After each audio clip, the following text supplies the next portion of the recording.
Alright, welcome back. Getting started a little later than I intended, but should be a fun time nonetheless. Let me just make sure everything's going.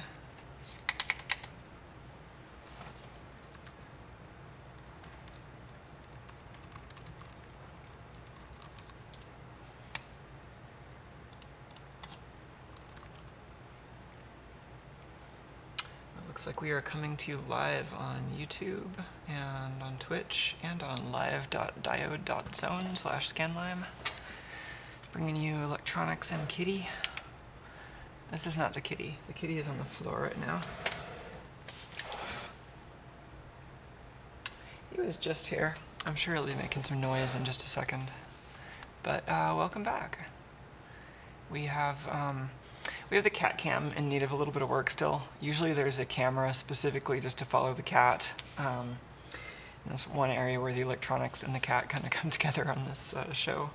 And this needs a little bit of work. This is still basically in the same place it was at the end of the last stream, where we were trying to diagnose an intermittent problem with these LEDs, and went to the trouble of taking this apart enough that we can actually get a probe in there and poke around at the signals. And of course, with it disassembled enough to actually debug the problem, we can't reproduce the problem. So I was just letting this run just so that we could be ready to debug it if the problem shows up while we did other stuff on the last stream. And the problem didn't show up. So I think my plan for this now is to leave it unglued so that I can easily just kind of pull these apart and get an oscilloscope probe in there. And for the moment, just kind of put all this stuff back together so we can use the robot again and get on with it. So, you know, a few ongoing projects here. There are always way too many projects on this channel. It's like one of the things I've been frustrated with and/or struggling with and/or could use some help on lately. But yeah, at least recently I've been trying to kind of split these last couple streams between the Tuco Flyer robot and getting it working better and getting it fixed as of the last little minor problem that resulted in this being apart. So just getting that back working. I've been trying to kind of revive this coaster melt project, which is actually the first thing that I did these edited scanline videos on. And it's a project to reverse engineer and kind of modify and/or write custom firmware for these Blu-ray burner drives. So there's a lot of potential there. But one way that that could go is some software that would let me, for example, at a lower level than any disk image that you can read or write, actually look at what's on the disk from the hardware's point of view, and then write something that is potentially more of an arbitrary pattern. Still going to be subject to the limitations of physics and how the hardware is designed, and how the optics are designed, and how the ASIC, the integrated circuit driving all this, is designed. But a lot of the interest in the project, I think, is reverse engineering this complex system enough to understand how it works and understand how it could be modified. So yeah, and I'm glad the timing is working out for some of you. Yeah, I feel like I've been trying to start these streams kind of earlier in the day lately, but often end up distracted by other stuff. Today, a lot of it was like kind of PeerTube related stuff, like maintenance on my server and trying to track down some bugs and stuff like that. But yeah, it seems like these evening streams work for some folks, and we'll see how long we can just keep this going. So happy to have some company, and happy to provide something that folks find cozy. Just make sure I've got all the chats visible. There's the Twitch UI changed again, and the screen that I'm viewing it on is really tiny. So, oh well. So we got that. Also, we just got another Boldport Club kit in the mail. It was a little harder to talk with these echoey headphones on. So Boldport Club is this thing that I've been signed up for I think the beginning, which is a monthly electronics kit subscription that Sardrimmer does. And we've had a bit of a backlog. I've actually still got a bunch of kits that we need to assemble on video, because the rate at which I've been videoing the assembly, I've actually been slacking on assembly. Like, Sar's been doing this amazing job putting out this unique artistic kit every month. And so, well, actually, I think he just announced a change where after January, he's going to kind of shift things so it'll be more of a kind of a usual like shop where you can buy things whenever you want, and then get kind of added to like a social group as a result of that. But it's going to be more of a like just kind of an electronics kit shop like you might be used to rather than like a subscription thing, which I think might help for a lot of people. It seems like Sar was putting in just like a ton of, like I don't know how he was managing to design something so great every month. And I'm sure he could use a little bit of a break from that specific schedule. And then it also just seems like that might help more people get involved with the kits. So I'm like optimistic about that. So there'll be a few more before like things switch over from being a monthly thing to more of a one-off thing. But at least for now, it's still monthly, and this month's kit is, I actually mentioned this a couple of streams ago. It's called the Krell. I think I was getting two old sci-fi movies confused, because this is actually designed after one of the alien characters in a movie which actually I've never seen, Forbidden Planet. I was getting that confused with Fantastic Planet, which has a somewhat different style, and I really like that movie. But this should be pretty cool too. It'll be a nice kind of digital synthesizer kit with a bunch of analog inputs, kind of cute and alien shaped. So I think this is what I want to spend most of today's stream on, is assembling this, but maybe we can quickly get the robot put back together so we can actually use it a bit. So, and welcome to everyone hanging out.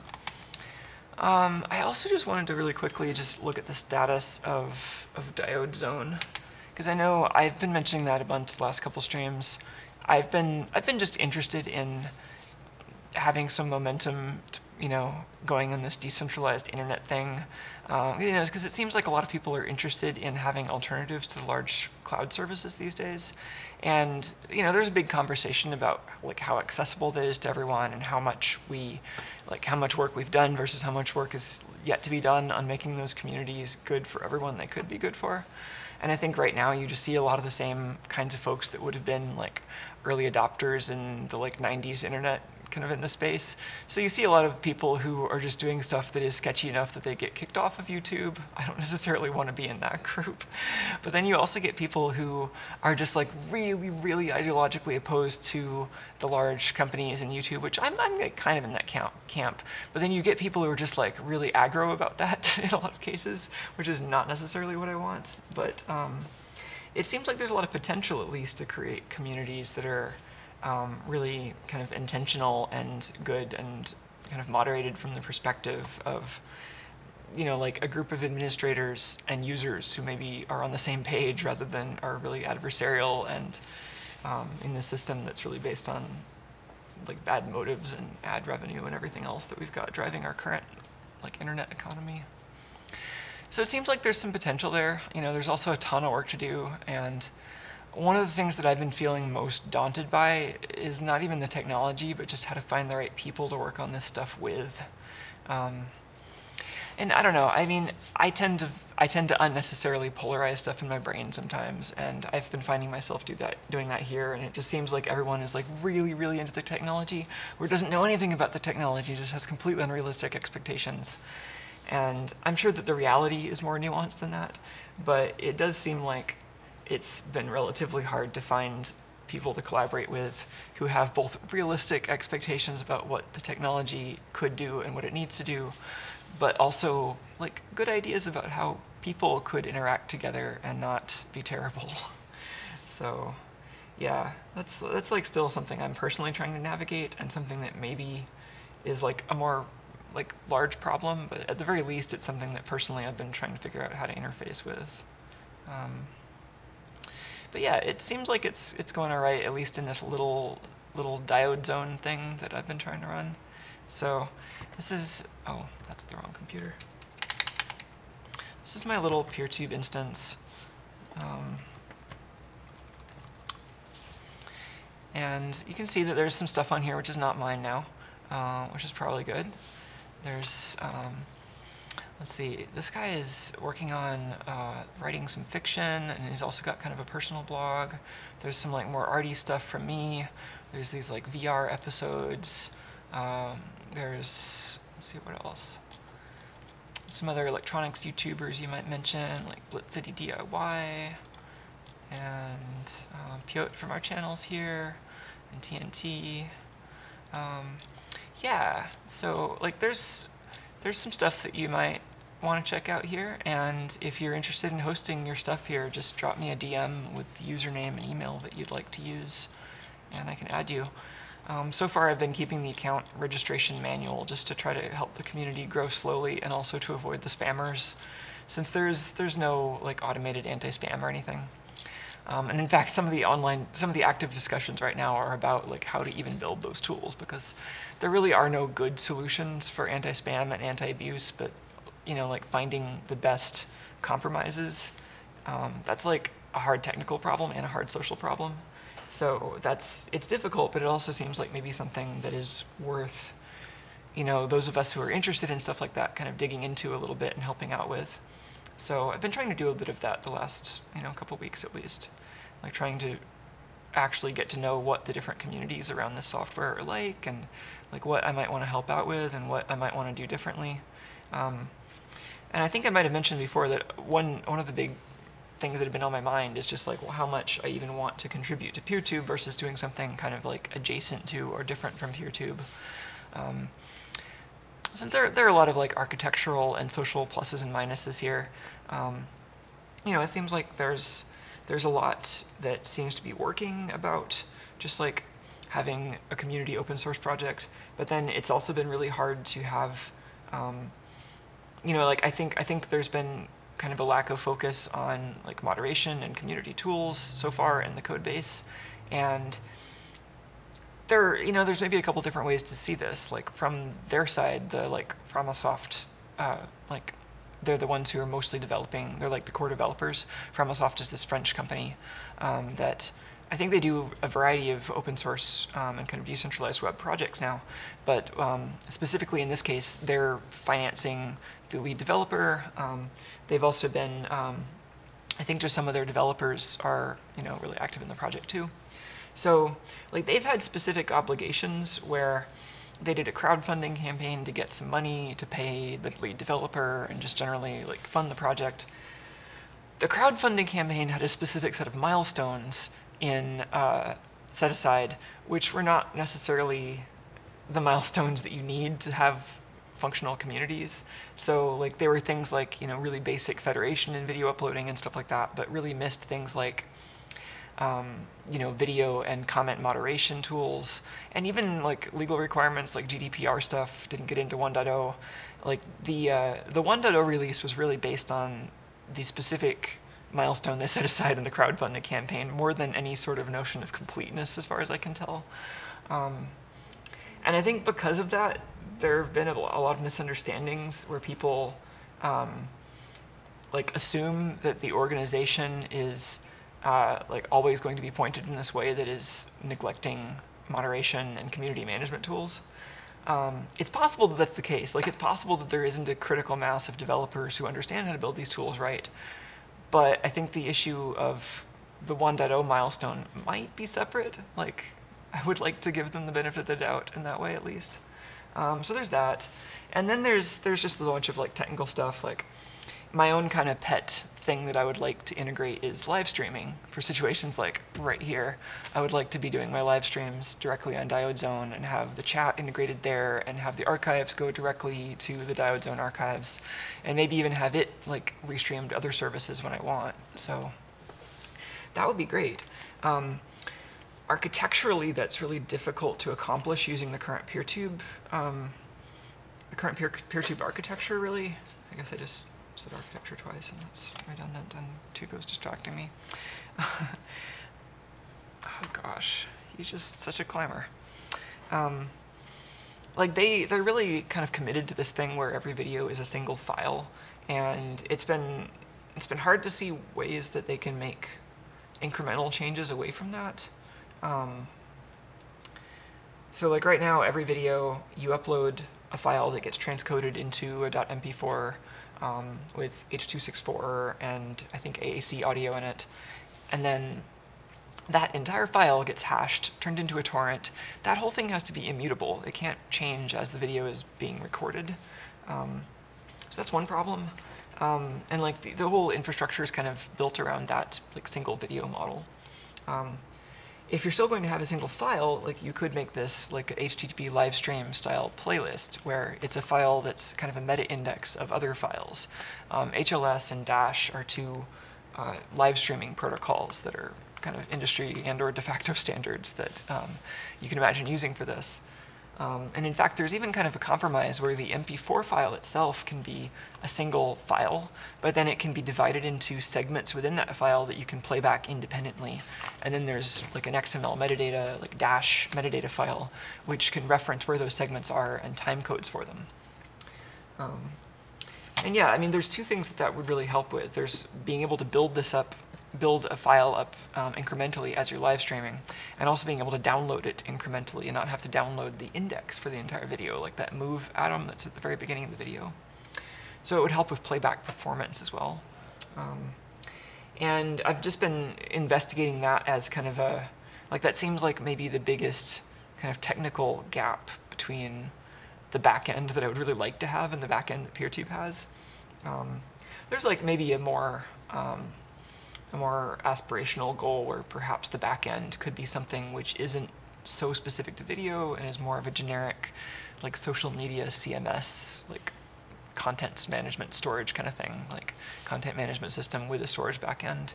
And that storage backend would probably need to be something that knows how to like transcode video and how to store files on redundant cloud storage or whatever, or like redundant with other nodes in the system. Like, so that's like more of an aspirational architecture, something that isn't necessarily trying to be just a video site, but is trying to be like a sharing site that is good at video. But you know, within the smaller scope of just a video site that does the things I want, PeerTube gets a lot of the way there. It's just, you know, I don't see how to get it from where it's at right now to streaming cleanly, which probably means it's going to get there, it just isn't going to be clean. And then, you know, it would also be nice if the front end could be in a slightly more modern framework. You know, I think some front end developers would view Angular as a little bit old school these days. But maybe that's something that's a completely orthogonal project. Since the front end and back ends are pretty separate, you probably could just rewrite the front end if you wanted to. A different way to investigate this, though, was thinking, well, what if I was to design something completely separate, completely independent, but I still wanted it to integrate with PeerTube at the protocol level, and I wanted it to support live streams in some efficient way? What would that look like? And it's hard to really come up with compelling reasons why that kind of greenfield design would be significantly easier than starting with the current PeerTube codebase. Like the integration problem still seems to be the tricky bit in both of those. Like if I was starting something that only ever had to serve one format, then it could be pretty arbitrary. But like there are a lot of different ways to look at this now. There's like kind of a more abstract, like activity pub specs lawyer kind of way of looking at it, just like in a completely abstract way. What would you actually want to see in that JSON file? But then there's like compatibility, like what is the most compatible with current libraries and software? You know, what works right now with PeerTube? What would be feasible to play on various platforms, just as like a playback format? So one way that could work is that you keep the current ActivityPub formats. Let's actually make this more concrete. I want to show you the actual ActivityPub endpoint here, just to show you what I'm talking about. So like here, you're seeing the client. Let's look at the API. Do we have the code on here? Let's just view it directly on GitHub.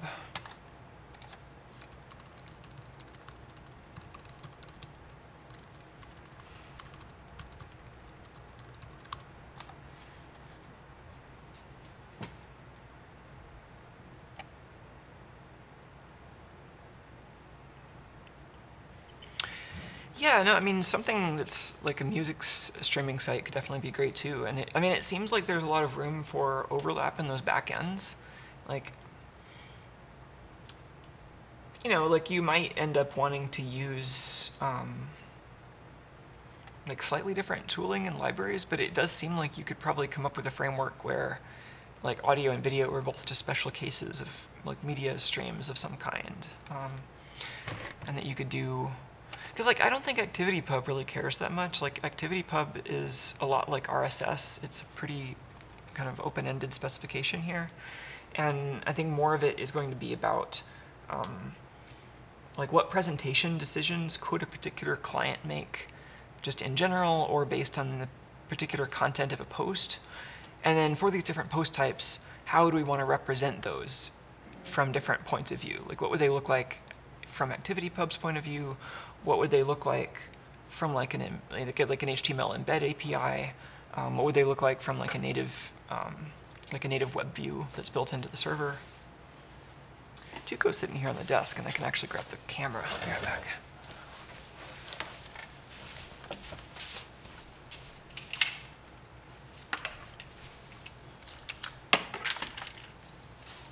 Yeah, like as Piotr points out, live podcasting is definitely something to consider, like as an overlap.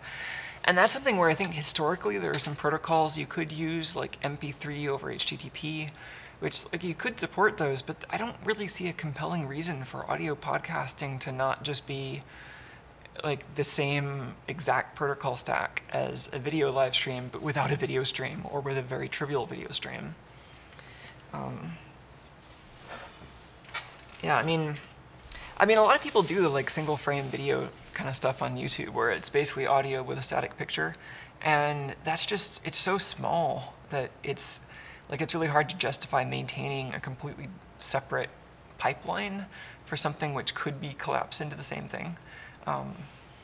You know, and maybe what it really makes sense is to just have the pipeline kind of treat everything as a container which could have video and audio, which is like, I mean, frankly, if you're basing this all on something like FFmpeg, like it's already got this abstraction. You can just build on that. And then the UI could treat the objects differently depending on whether there are video streams and audio streams. Like that seems to make a lot of sense. Like it'd be great if you could collapse the video if there was no video so that it's just a smaller player. It'd be great if, like I've already wanted there to be a way for silent videos to be obvious, because I think some people, the video is silent and they just think it's broken, whereas a lot of times the silent video is actually intentional. And I think just like having no volume control on those videos might be a good sign, for example. Oh, yeah, and Piotr says that it's annoying when the interface on YouTube interrupts the music. Yeah, I don't think you'd have that problem with, I mean, at least any server that isn't run by someone who's trying to annoy you. And if the server is trying to annoy you, then maybe you could like fork it and make it less annoying.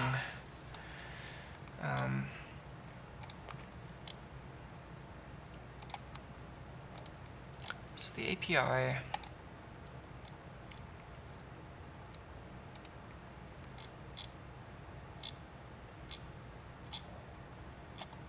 Actually, that's not the ActivityPub API.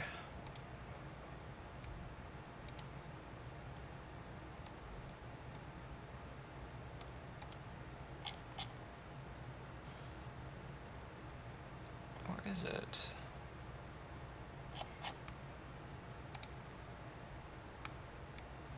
Oh, ActivityPub is separate from API. Gotcha.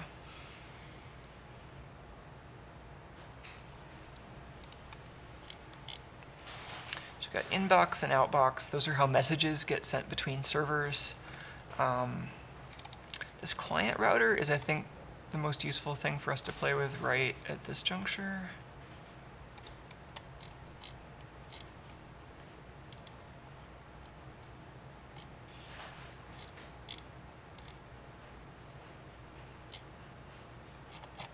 Actually, maybe I was thinking of the outbox.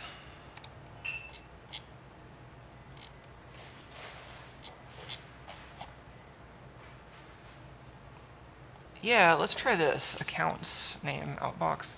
I think if you just hit that API, you get a bunch of ActivityPub flavored JSON, which would just let us, I mean, it would let me show you what that looks like pretty easily. So that was accounts. So if I use myself as an example, accounts / scanlime / outbox. Great, so this is all 359 things that I've published on this server.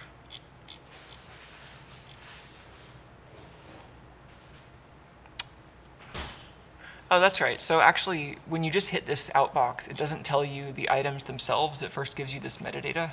And if you want the first item in this collection, you can follow that link. There's like this pagination wrapper around the JSON, which is kind of handy. And then the first page now has the stuff. So what do we have? We have ordered items. Each of these is some action. So these are creating a new object of some sort. And then that object is a video. So then everything inside this layer is how ActivityPub represents this video. So we've got metadata. This duration is some format that's specified in the ActivityPub specification. I don't remember what PT stands for. Pacific time maybe, but it's a duration. So I think that's something I don't remember right now.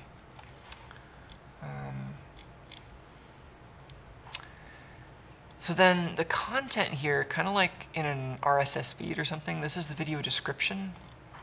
So I think that video doesn't have a very interesting description. Do I have any with longer descriptions? Yeah, I mean, this is a little bit longer. Some of the early videos didn't really have long descriptions at all.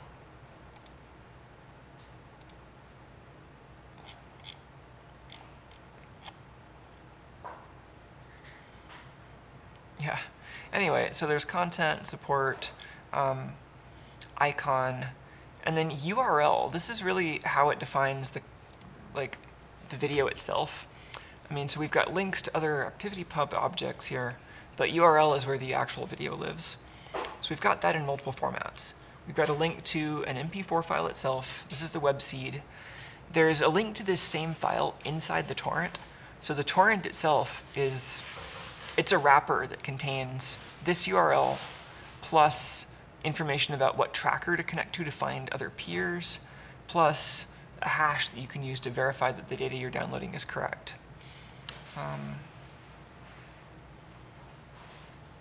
And so we've got the same file wrapped in a torrent.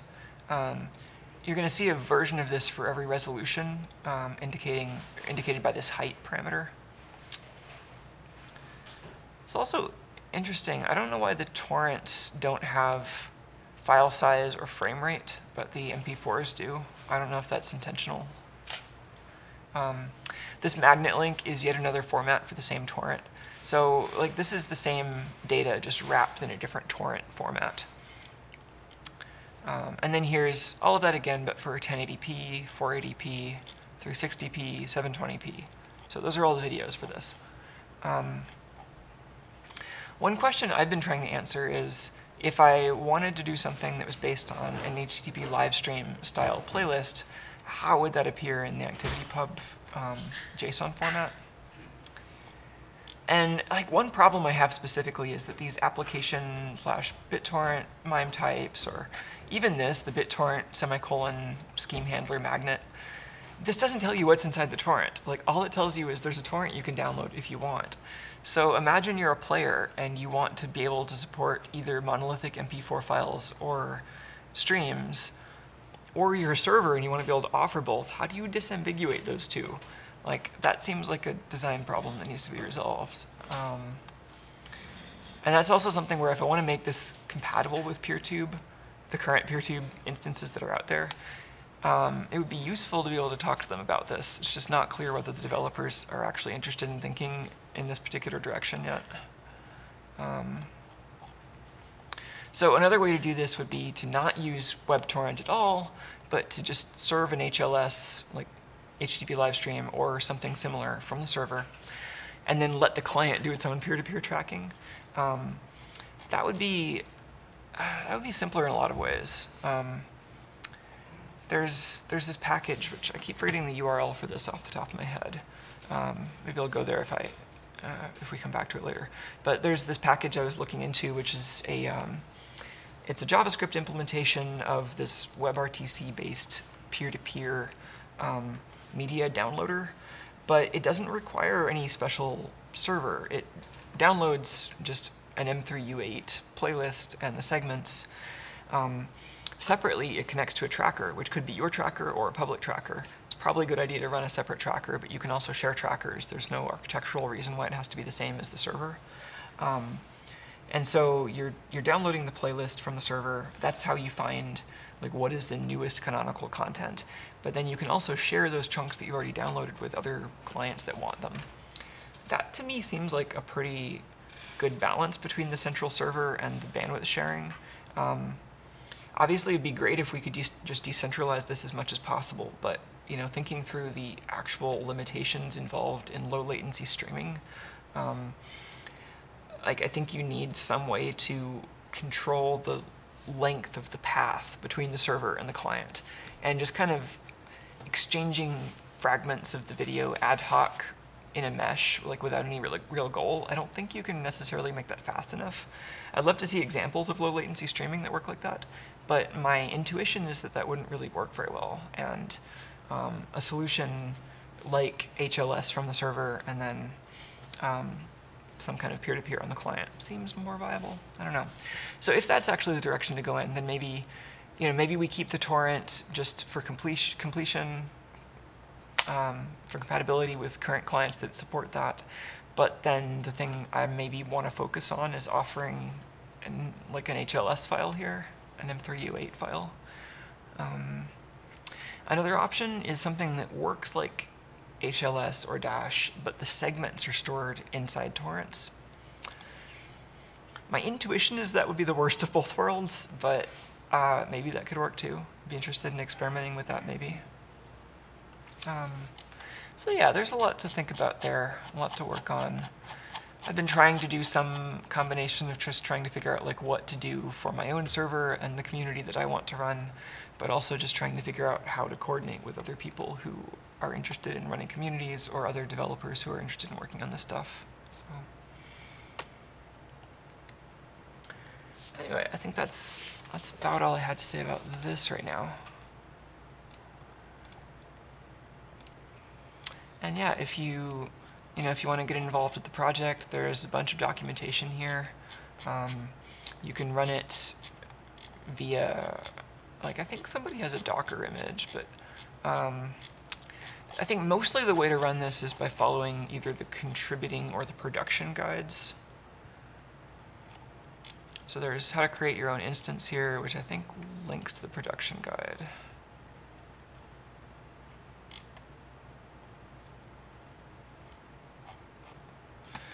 There's,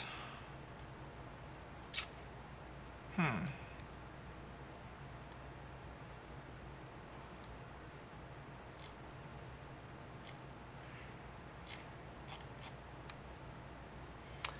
know the contributing guide has some information about how to run the server. So this is useful. I always have trouble finding this because it's in .github/contributing, which seems like a strange place for it to be in a hidden directory by default. There's a production guide. That is actually in support/doc. I don't know why these are in different places, but that's the way it is right now. Yeah. And if you just want to check out what's on diode.zone, there's a bunch of video here that might be interesting. If you want to put your own stuff up on here, then let me know what username you'd like, and we can get you an account and all that. The main thing you should be familiar with is, like, I've been trying to be explicit about the goals and rules of the instance here. And so specifically, I've been trying to make it a good community for creative work, for original content, for anti-harassment, and I try to lay that out as explicitly as I know how to here. So definitely take a look at that. But yeah, that's Diode Zone. Okay, Piot mentions that there's something special about how GitHub uses the GitHub directory. That makes sense. I don't know why they would use a hidden directory, though. Like, it seems like you wouldn't want contributing and stuff like that to be hidden, right? It's weird. I always find that they just aren't where I'm looking for them is all. I'm sure that it's easier to find in certain use cases. I just haven't seen those yet. Oh, well. All right, let's try to get this robot back together.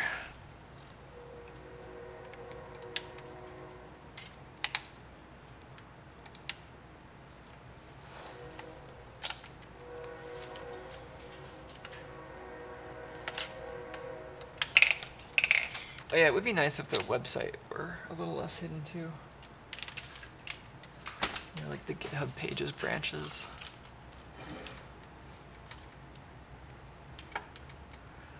Oh gosh, I should put the camera on the robot, but there's a cat right here. I think I already formatted this, but whatever.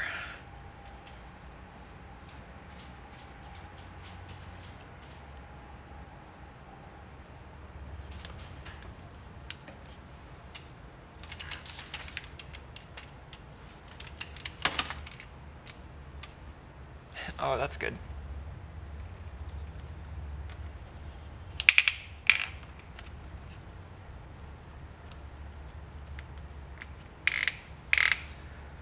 Oh gosh, that exposure is bad.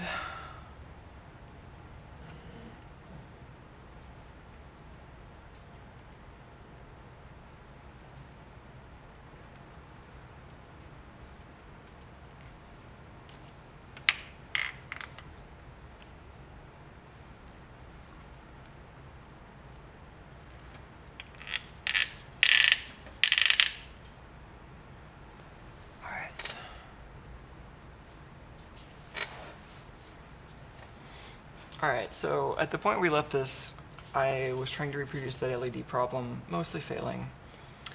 And I think I mostly just want to put this back together. One question is what orientation for this is correct.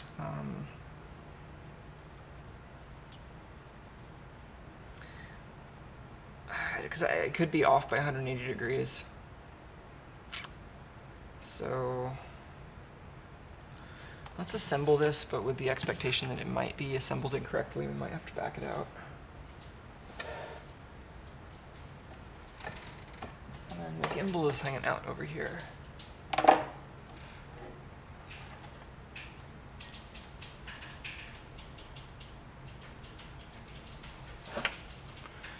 It's got a data wire, power wire, and video wire up here.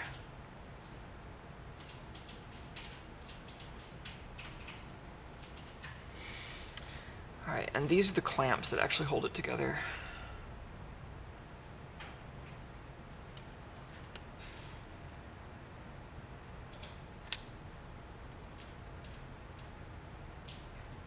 What is wrong with the focus today?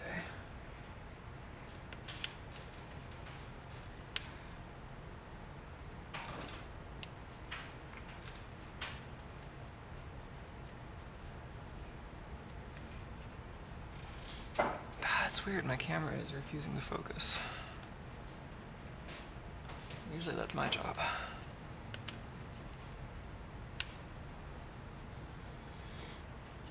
Oh, I guess I do need to show segments. That would be nice, huh? Yeah, I could have more sound effects.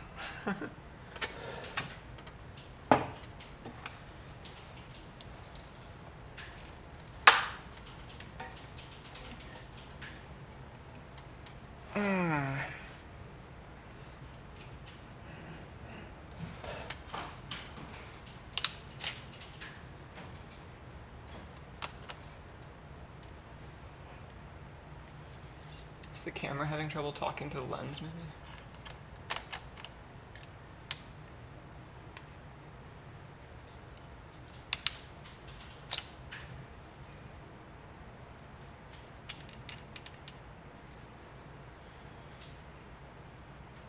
No, something I did fixed it, I guess.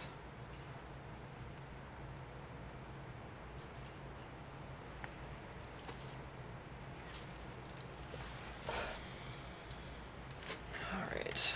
Oh man, it would be fun to work on coaster melt too.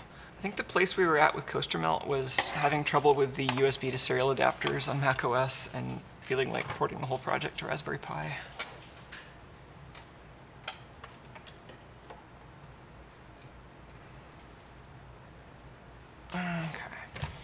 Got this big circuit board vise that I usually use to hold the gimbal when I'm working on the robot.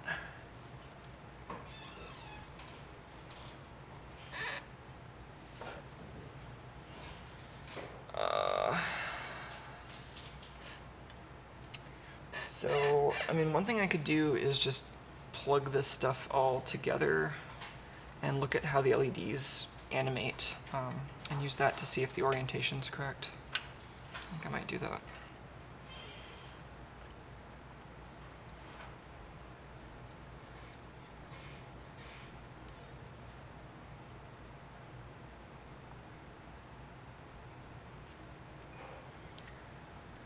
Alright, this is the gimbal.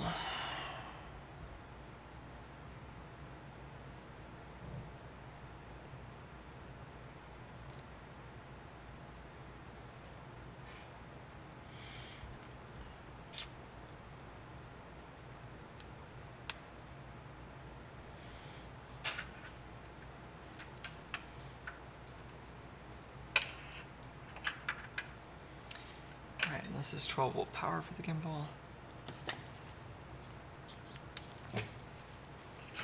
This is 5-volt power for the LEDs. Tuco is sitting right on top of the kit that we were going to put together.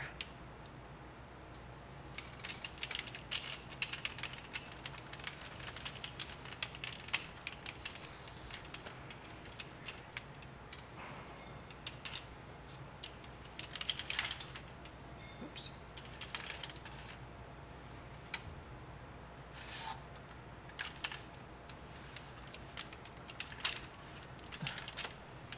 The power for this is extremely ad hoc.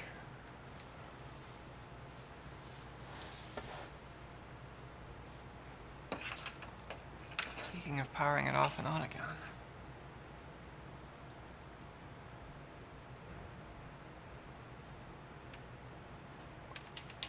It's the same camera that's on Tuco Flyer, but on a tripod.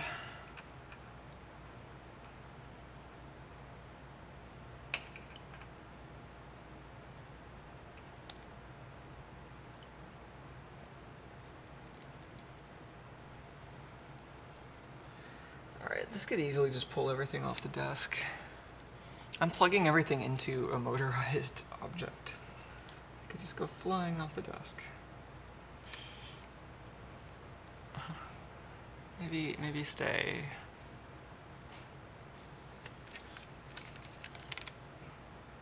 Can I get you to come down anymore?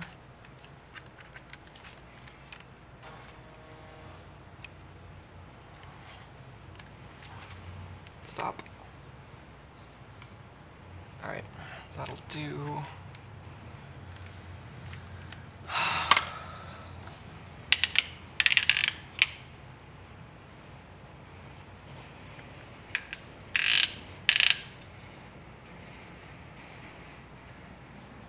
Cat butt.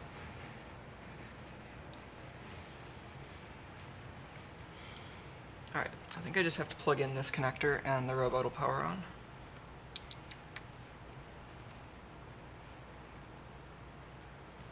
Right, and we still had it set up to use this bright background color, but the center of the sort of eye pattern is right there. That's where it thinks the gimbal is pointed. You can maybe see the pupil moving as I point this.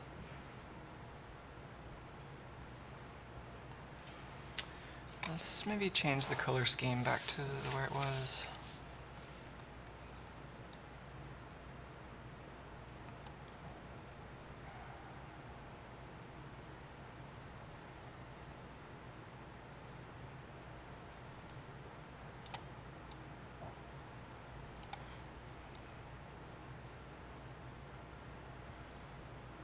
It's like a very dim blue. Alright. So here we've got the 3 screw holes right there, there, and there, kind of facing away from us. And I think the orientation's right. I think that matches.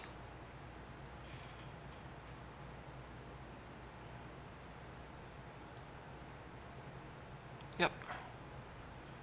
We could have been off by 180 degrees, but we weren't, so I think that's fine.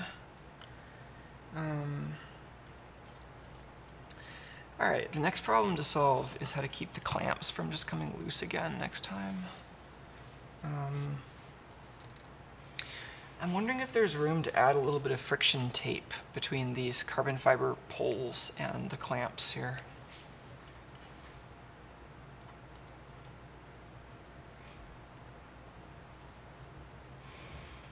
Yeah, let's try just like a single layer of friction tape, or maybe even less than that.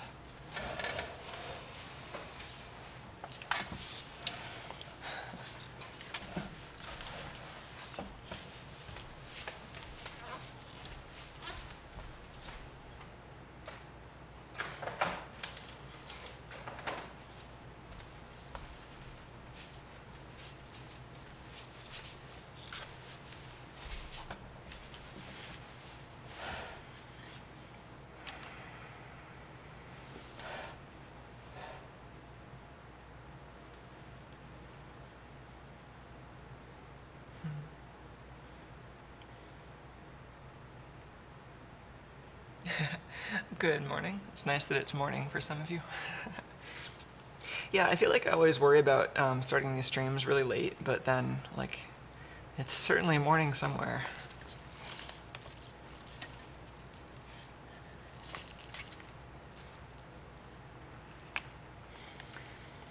And then I think I have the opposite experience where I start early, and then I've been going for like 7 hours when it's nighttime for me, and then a bunch of folks just start showing up because it's, you know, like morning where they are. All right, so this, where did I get this stuff anyway? I think this is like some kind of grip tape. It's a little bit sticky on both sides. I just want to see if this improves the clamp action a little bit. Yeah, let's have small pieces of this.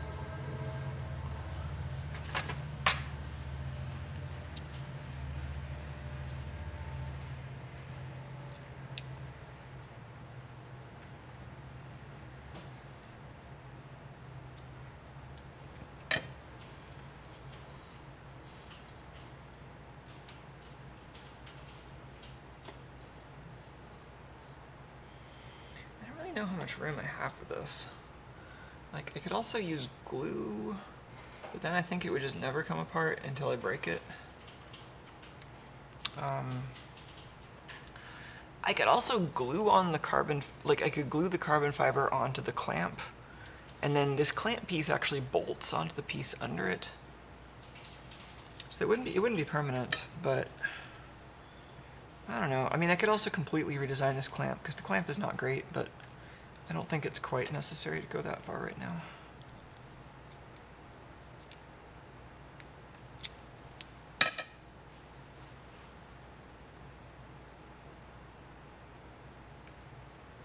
So a little bit of friction tape. Let's get a better view.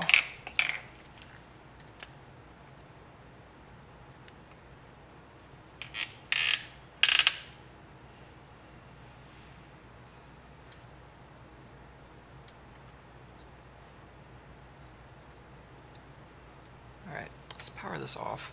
I should really have an on-off switch for this robot. There's no on-off switch on the bot. There's one like over there, and there's one that I can SSH into. But on the robot, the easiest thing to do is unplug this connector, which is a little frustrating. All right, I need a wrench.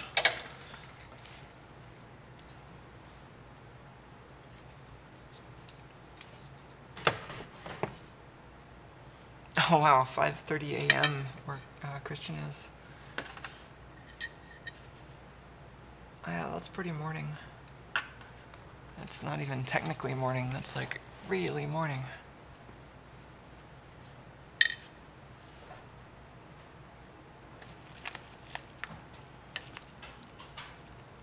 Oh, Tuco suddenly wants to do something else.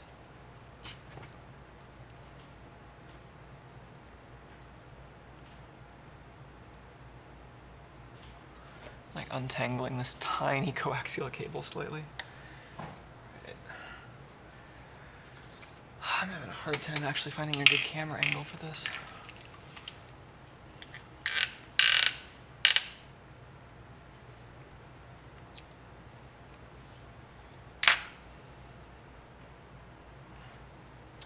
Oh, right, there's one more orientation thing, which is the orientation of this whole bottom assembly relative to the rest of the robot, which also you can do in either of two two ways, so I could be off by 180 degrees. There's no reason as far as the way that it's designed why it can't fit together the other way, but I did actually pick an orientation, and that's what I'm using in the CAD model. Let's find that. To the CAD machine.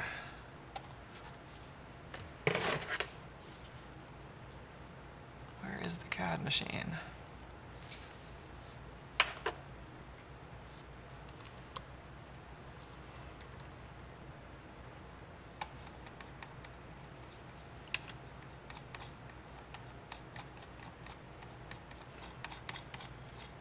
Where is my mouse?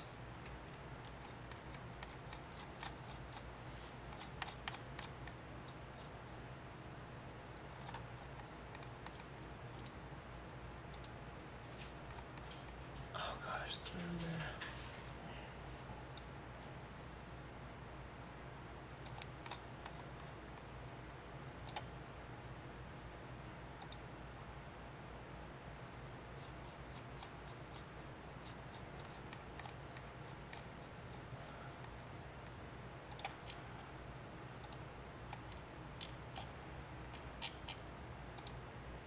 We're not doing CAD at 720p, sorry.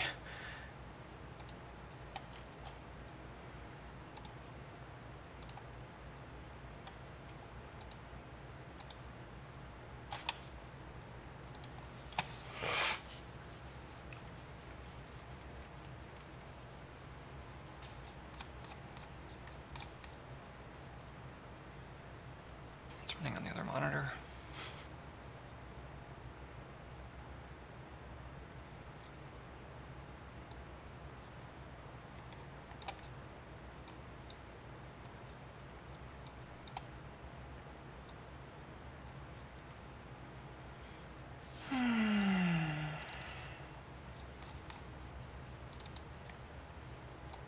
Yeah, I have to say it has been one of the bigger challenges, I think, of just like my personal figuring out how to be a human, like trying to find the right kinds of communities. It's always been really, really hard for me.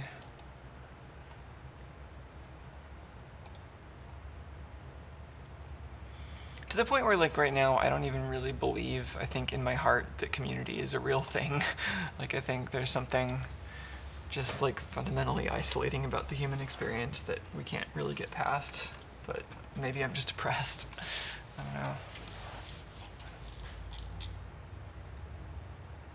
Anyway, didn't I have a place for Tuco Cam? Yes. Tuco Cam, not Tuco Flyer here. It wasn't a flyer when I made that directory.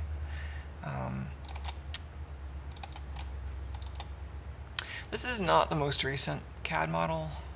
The most recent CAD model actually is in GitHub, but this is close enough. Because at some point I think I stopped working on it in Fusion 360 and I moved to Rhino, but I was exporting it as a step file the whole way along.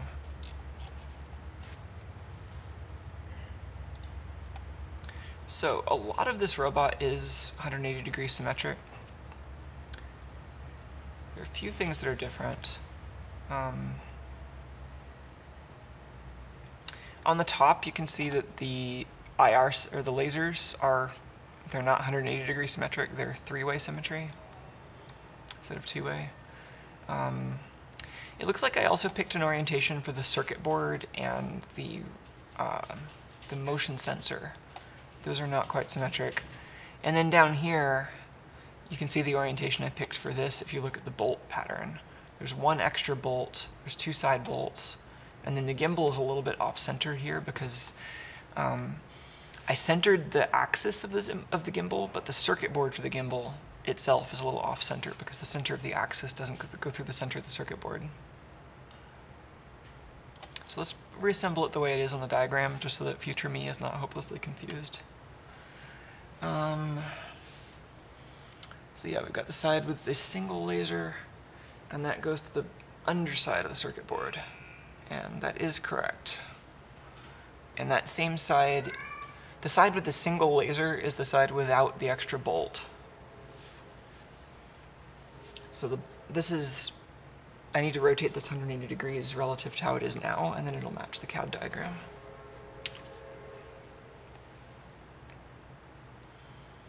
So yeah, laser bolt is on the side without the laser.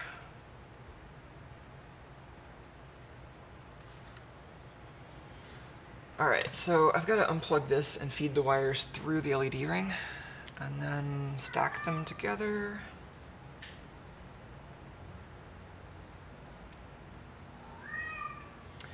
Oh, Tuco wants some attention outside, I think.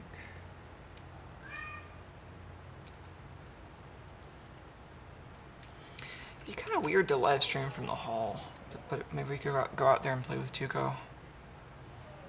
I think I did that once, but just a little bit. You know, I don't want to like give away any information about my neighbors or anything that they wouldn't want, so like I try to be respectful and just show Tuco and the actual hallway surface and not like other people's units or anything.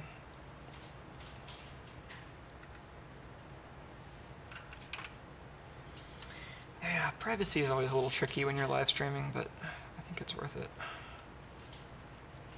So I have some tape on here still that marks the connection that I was suspecting the problem was with.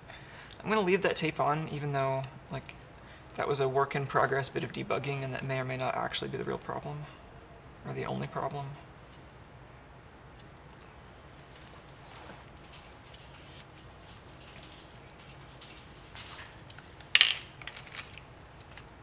How's everyone else's Thursday? Oh no, Alexis's code is being weird. Is there anything we can do to help, or just, you know, pour you a beer or something?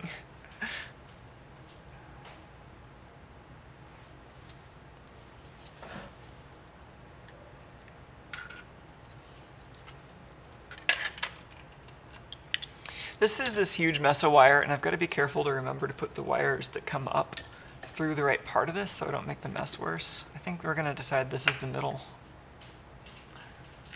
And I've now defined the middle by putting a wire through it. Oh gosh, this coax is so tiny. It feels really fragile. 0.71 millimeters, I think, was the diameter. Definitely a laptop hinge kind of cable. I don't know if it's the quality you would put in a laptop hinge, but I hope so, because it does see a lot of bending here.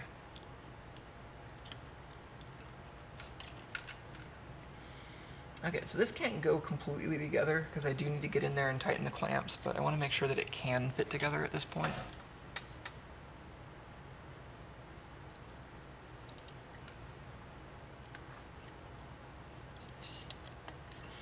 Alright, that's the right way to go.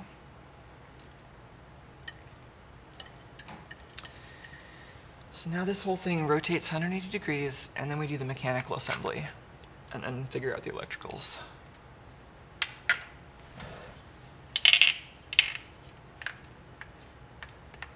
Oh, neat. Alexis is so used to ARM that they want an ARM laptop instead of x86 64. Yeah, that's pretty real. Yeah, I have to say ARM is something I've probably spent more time staring at lately than x86. Yeah, actually, has anybody checked out the Pine book? Those seemed interesting, and I may have tried to order one. We'll see if I actually get one. For anybody who hasn't heard, it's a $99 ARM-based laptop. So I'm kind of curious how that works out. It's based on the Pine 64, which is a single-board computer. You have to always say that single-board computers are like a Raspberry Pi these days, so it's like a Raspberry Pi. But yeah, it's a 64-bit ARM and a laptop based around it. I forget which chip it is. I thought it was one of the Allwinner chips, but I don't actually remember off the top of my head. Everything runs an Allwinner chip these days, right? It's like the new PIC or something.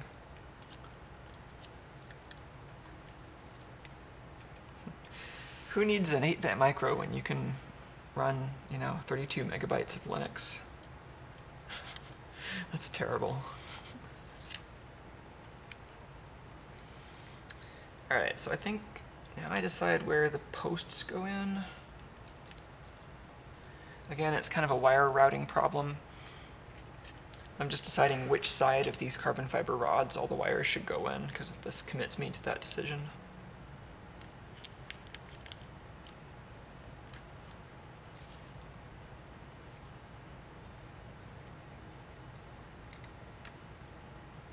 I think that's right. Let's check the bolt positions again.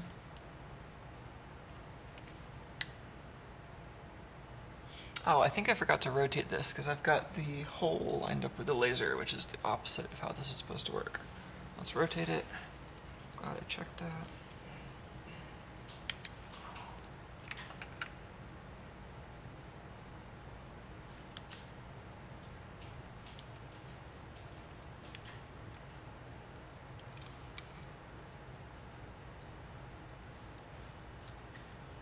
Alright, so that's kind of the rod position I'm going for. I think I can scoot this power supply up. It's a little low. Gosh, it's kind of hard to show you what I'm doing because I need all my hands right now.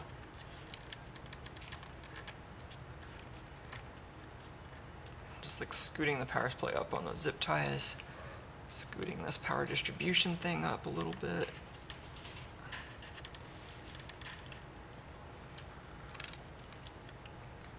Alright, and now while holding the bottom side of this, I'm going to slide the LED ring up.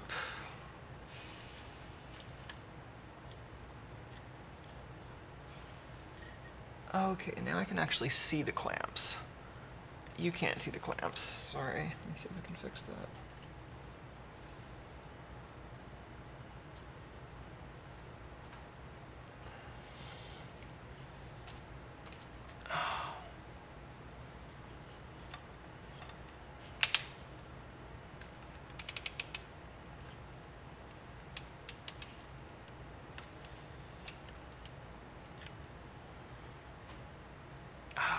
Do a whole lot with this camera right now while I'm using this many hands.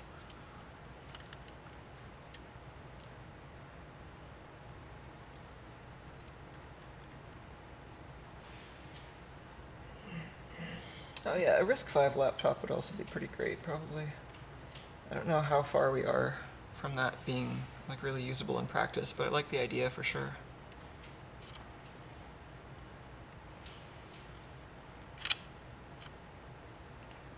I think I need to open up that clamp a little bit. I think the bolts are still probably tightened too much. Oh, it would be really great if this wasn't constantly in the way.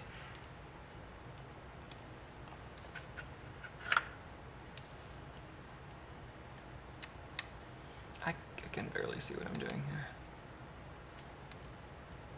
If I untighten this too much, there's a captive bolt that might not be captive enough. Or a captive nut, rather.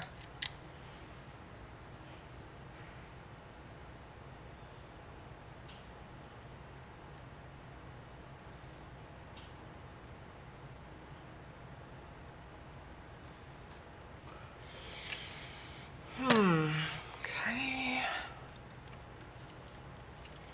Now can I get the carbon fiber rod coated in friction tape into the clamp so that I can then tighten it? Friction tape is bunching up on one side. I don't know if the friction tape is going to work.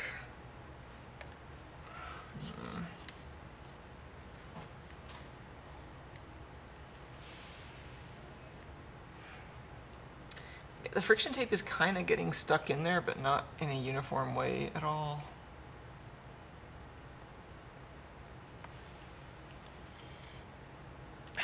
Man, it kind of is.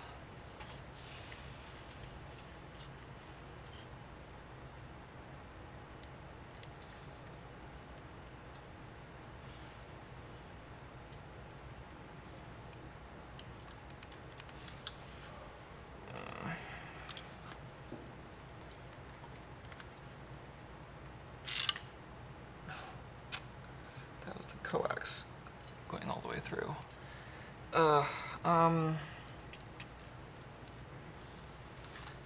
Let's take this off and take a closer look at the clamp situation.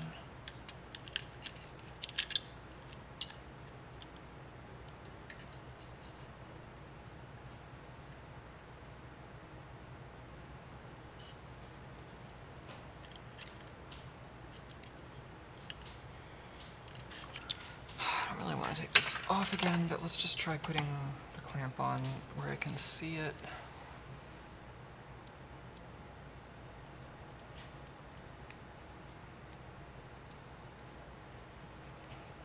So I'm going to try this without the friction tape. It looks like that was on there somewhat, but let's see how much clearance I've got.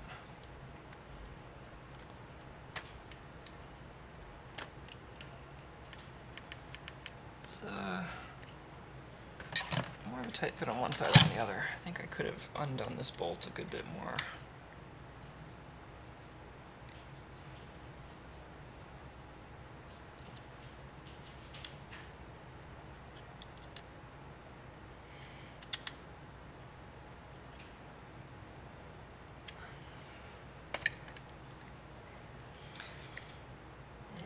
Oh yeah.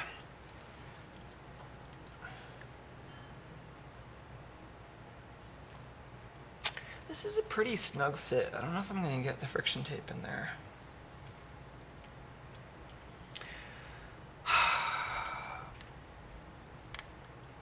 I think I can glue it though. I don't know, it might be a terrible idea to use CA and just glue that, but I don't think I glued these bolts. I think I can take this bracket off if I want.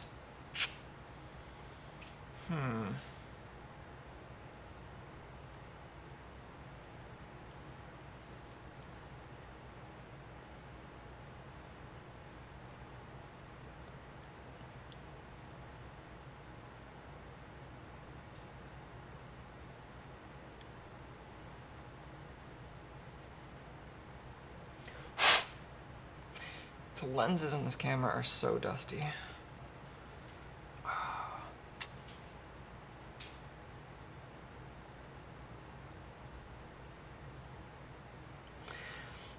I don't really know of a better solution than gluing this right now. That said, now that I put this in, it is actually a little bit tight, but I don't think that's enough. Kind of wiggle it out now.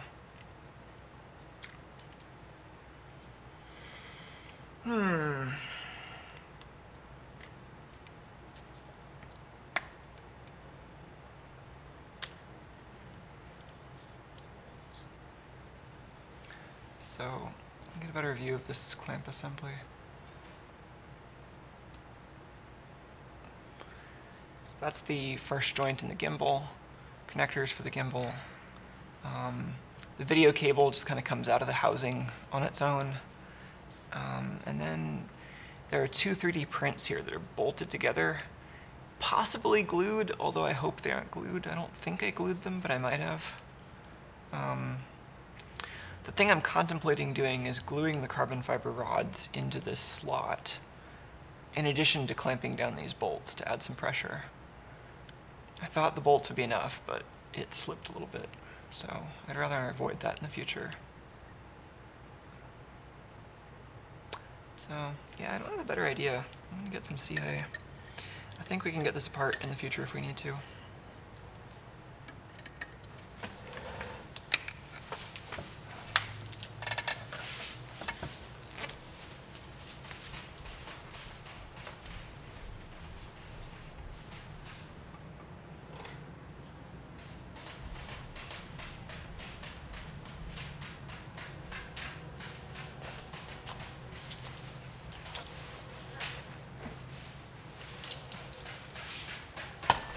A couple of tubes of CA, because one of them might be dried out. Oh yeah, Piot's asking about the RISC-V softcore competition. Yeah, I heard something about that, but I hadn't looked closely. Let's take a look really quick.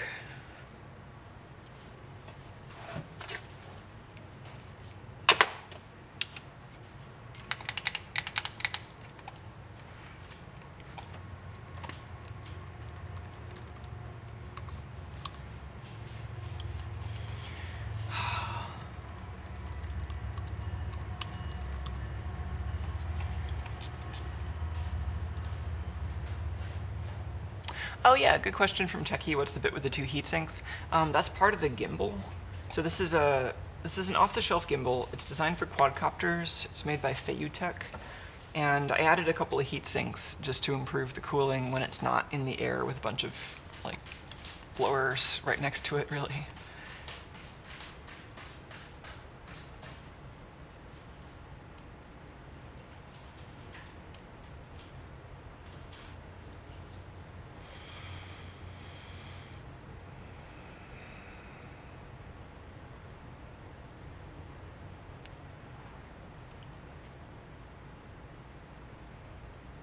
That could be fun. I have mixed feelings about contests like this because I feel like on one level it's like doing free labor for large corporations, but on the other hand some of these are actually things that I might be interested in doing otherwise. So it's certainly worth knowing about. Are there any prizes or anything? Okay, they're giving away some money and some FPGAs.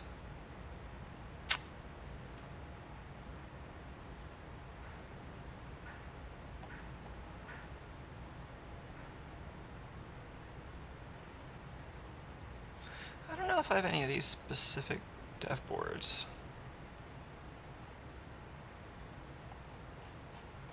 That's interesting.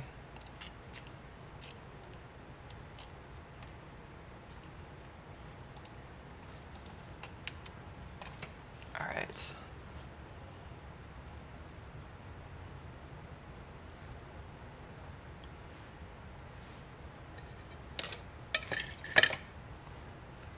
Yeah, I guess we can't have a... It's hard to make everything that benefits the commons also not benefit the large corporations sometimes. But yeah, it's good to keep all these things in mind to the extent that you can.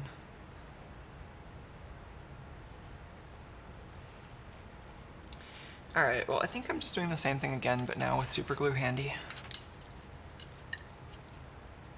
So stacking these.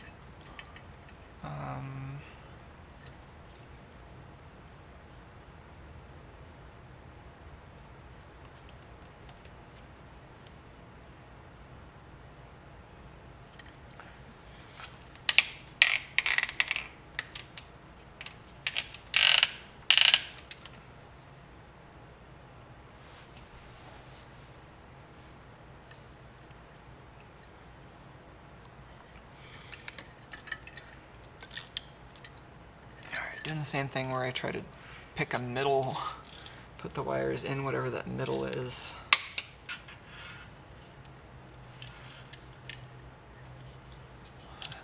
Picking a middle.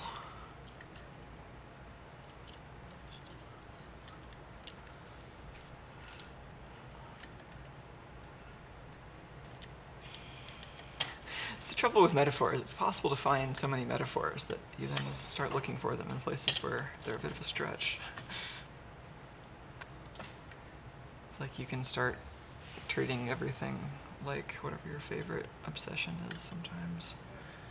And sometimes there are parallels, but then you have to realize where the parallels stop.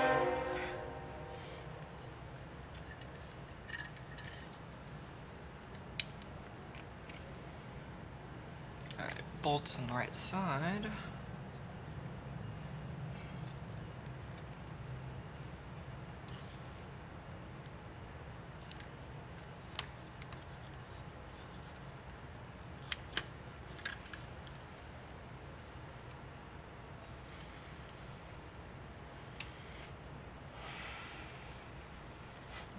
The sort of unhelpful dichotomy that my brain has been providing for me lately is that everything kind of falls into these like extremes where on one hand it's like really concrete and into like getting specific things built, but then those specific things are just like unhelpful for humanity, like weapons engineering, that kind of thing. Or then like things that are a lot less concrete and more in touch with emotions and human needs, which is great, but then also just not really in touch with the concrete requirements of the situation. And it's been frustrating finding the right middle ground. So I don't know, sometimes my flippant brain just wants to say that everything's either like a weapons engineering job or like a pony astrology, like completely kind of abstract kind of thing. But I don't know.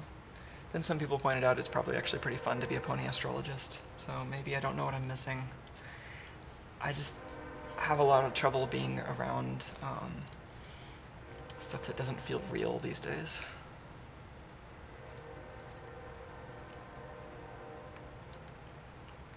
Alright, well I think that fits all the way in. It's a little hard to tell if that's actually all the way in, but I think it is. So I'm going to take it out and add glue and then do exactly what I just did, and try not to just drop this whole thing on the floor while I'm doing all of that.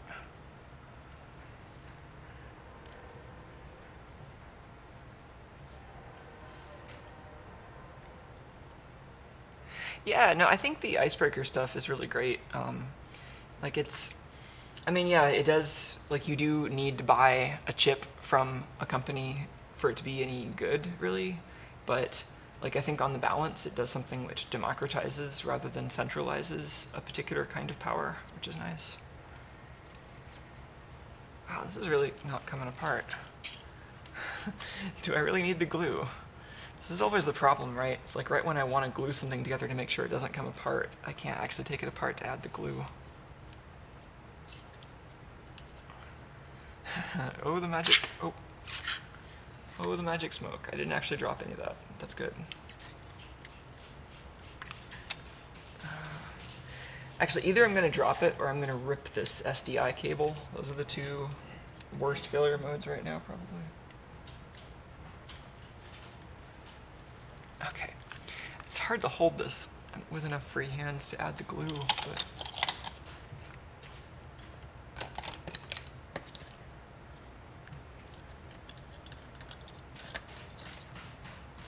Okay, I think that's some CA that's still fresh.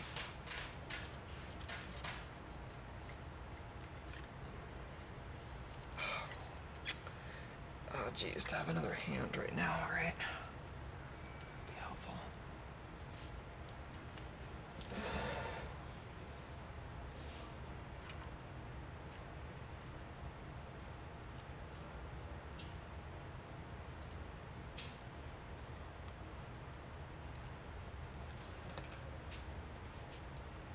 It's hard to tell how much of that I got in the right place, but...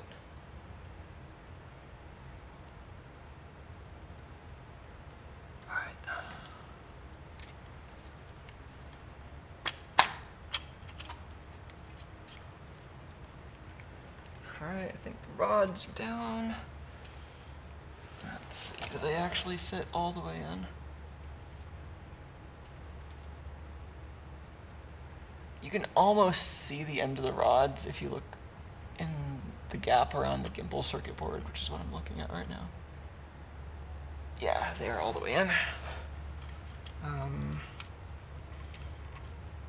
Now I carefully tighten these bolts on the side. I know you can't see anything, sorry, I can't do anything about that right now.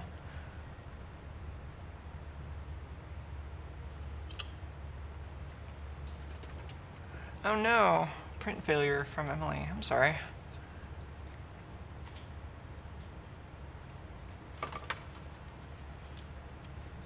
Yeah, I saw your tweet about that earlier. It seemed like it would be a neat print if it worked out. Maybe you can try it again.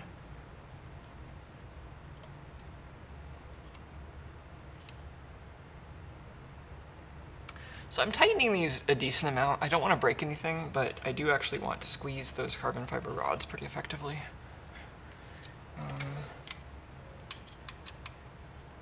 The way this works is there's a slot cut in the PLA piece. You see, I couldn't have actually glued these together completely because this PLA does actually need to flex. I'm pretty sure they're just attached by these M6 bolts.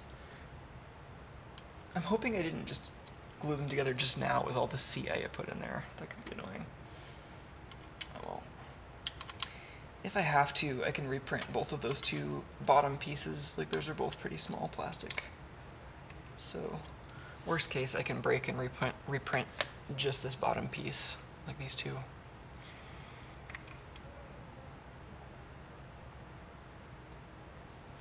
Okay. I'm gonna make sure, but I think that's good. Don't want to over tighten, but all right.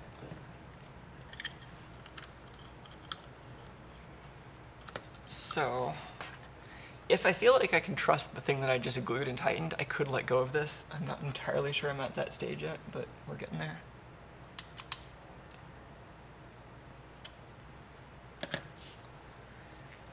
All right.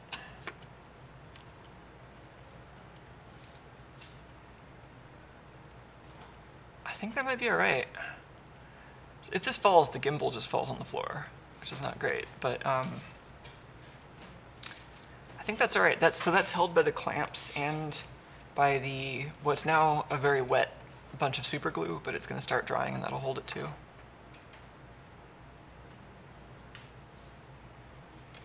All right, well, I'm going to keep my lap under this in case it falls and start wiring it, and the wires will also hold it in case it falls. Yeah, what I might do is just try to get this hooked up so that I can test it, and then assuming it's still working, we might give it a quick test. Assuming we don't find any problems there, I'll start putting the rest of the screws in. The LEDs are still not glued, and I think we're just going to keep it that way for as long as we can.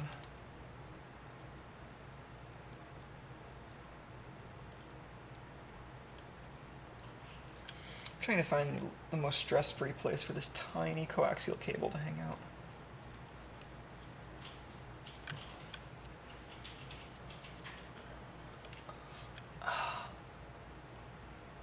Tiny coax. Oh, Tuco, you gonna join me again?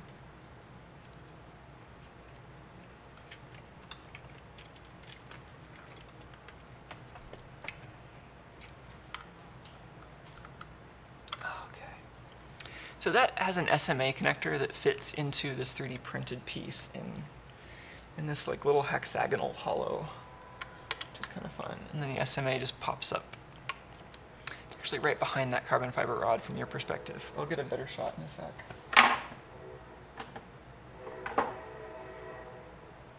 Oh, and there's an adapter that threads onto that. Where did I lose the adapter?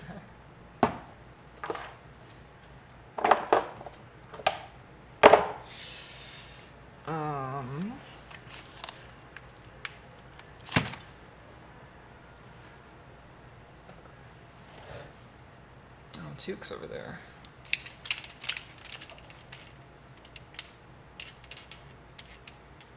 There he is.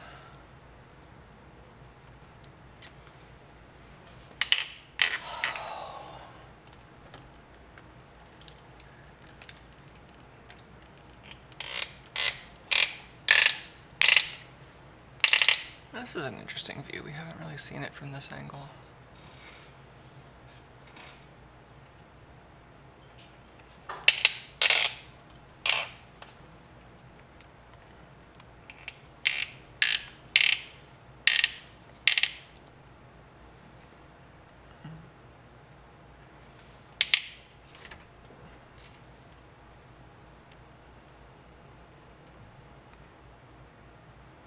You're so careful, Tuco.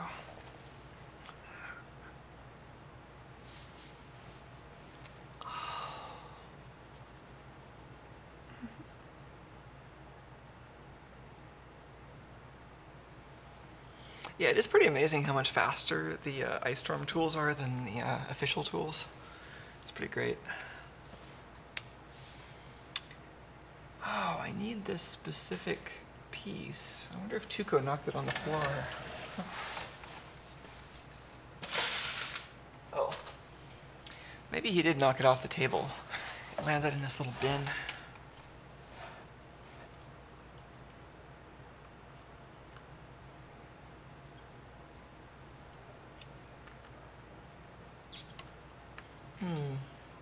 That needs... these need to move apart. I think that can go down a little bit.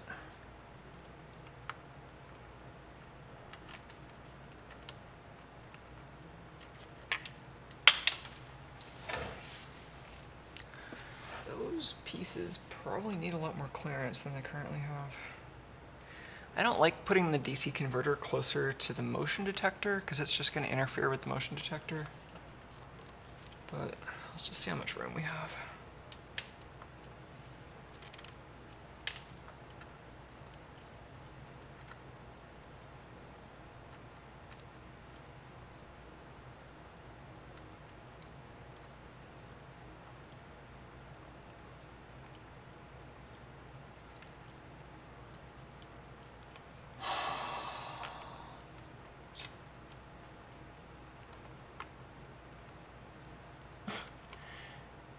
It's a little disturbing how close the BNC ground and the plus 24 volts are right there, but I think it's all right. I might flip the DC converter around even. It's like, geez, right now it's like right next to that antenna. This is a motion detector antenna from Parallax. It's not going to work so well with the big potted module right there, but we'll see what we can do. It's not my biggest concern right now. Alright, so then these are 5-volt power.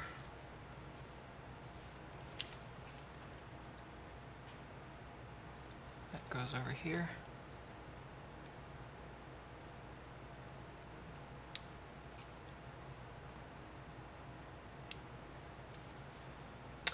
Volt power for the gimbal. This is serial for the gimbal. Goes to the micro. So yeah, the gimbal has 12-volt power. It has a serial port which talks to our patched firmware.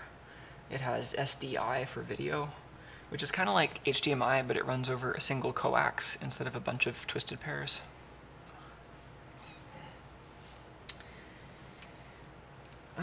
And then this, what are you?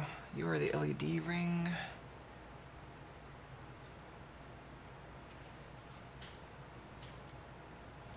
Right? This is the LEDs, I think.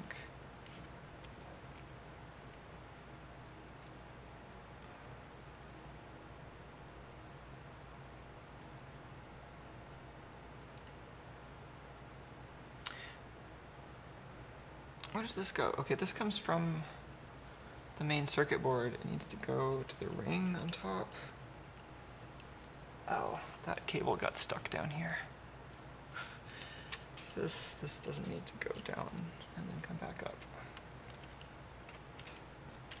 Okay, this is the cable for the LED ring.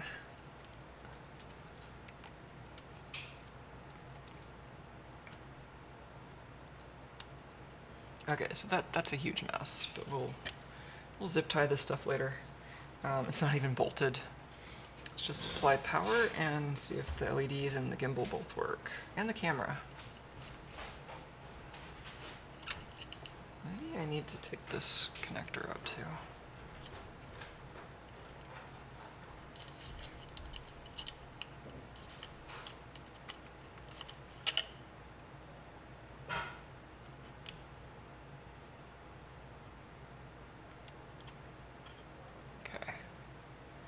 That is plugged in. LEDs are working. Let's get the camera on that.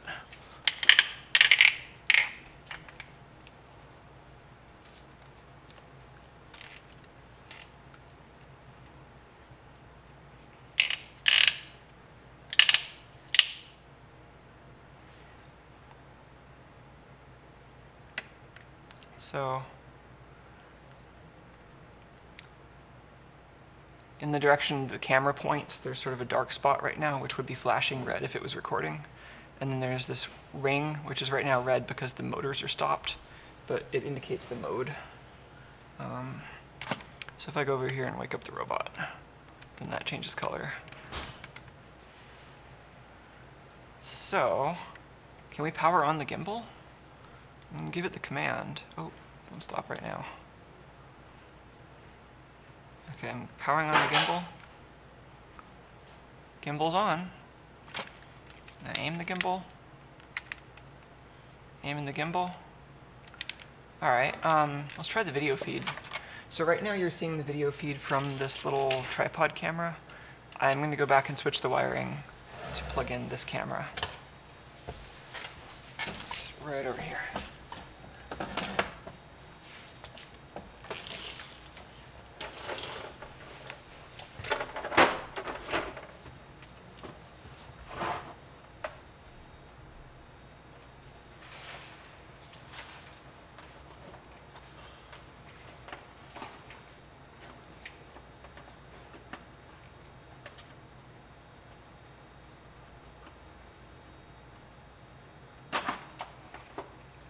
Hey Tuco, are you interested in this?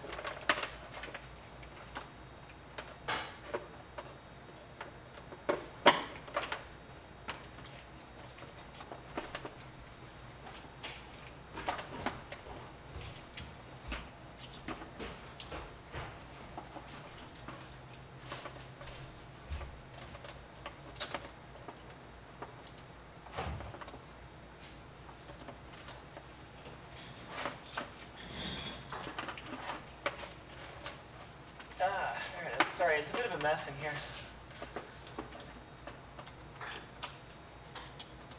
Okay, we got a link.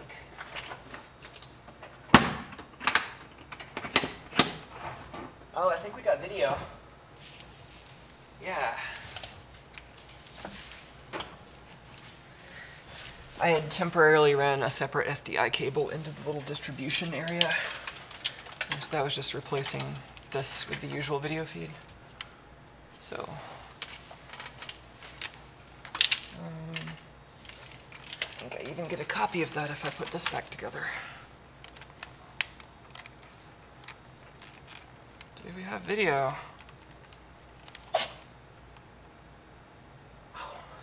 That was Tuco sneezing or something. He's like on top of that same box I was just in. Is this working?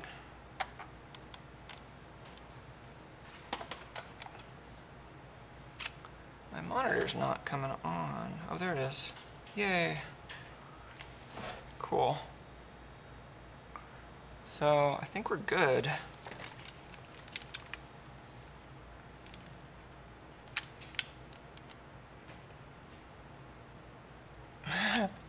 Giant controller fingers. Is Tuco still over there? Tuco is right there. Oh, I don't have the computer vision set up right now. So it is not actually tracking Tuco, or not even trying to. But let's turn on the computer vision. Oh great, this is a great time to update Windows, thanks. I should do that later though.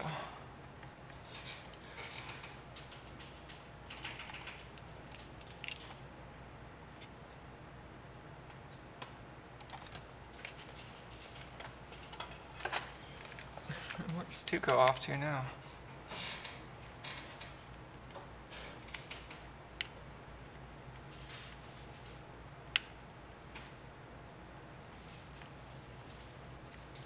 Anyway, I think we can safely lift the robot. There's like wires dangling out, and it's still missing 3 screws. But I don't think any of that is critical.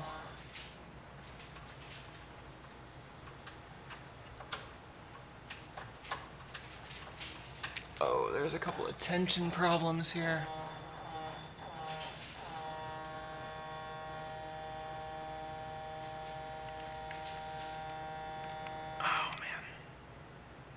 I also still need to, that buzzing is when the, oh gosh, how do I even explain this? I have this problem still. Every time the winch is doing something weird, I find myself wanting to explain it, but then I'm unsure how much context to give. Because I feel like I need to explain the entirety of how the control loop works. Oh, there's the LED failing. What?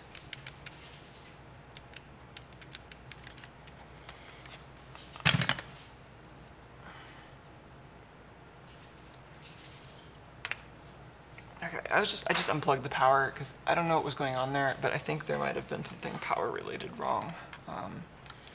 It looked like the robot reset, which might have been a result of the LEDs going full white for a sec there, but I don't know which was the chicken and which was the egg, you know?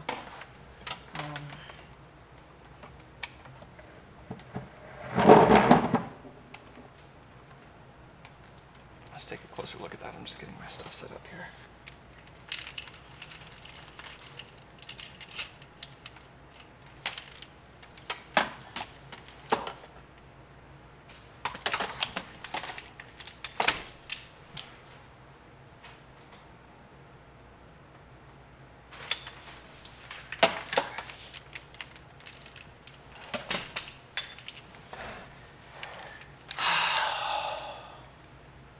Okay, I was just trying to deal with too many things right there.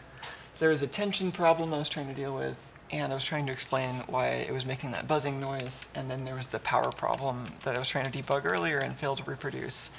Decided to show up right then. Cool. I'm gonna fix the tension manually.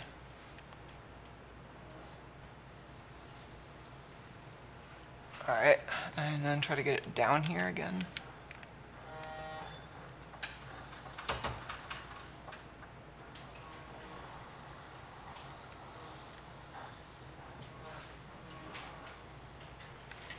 Oh, that's great.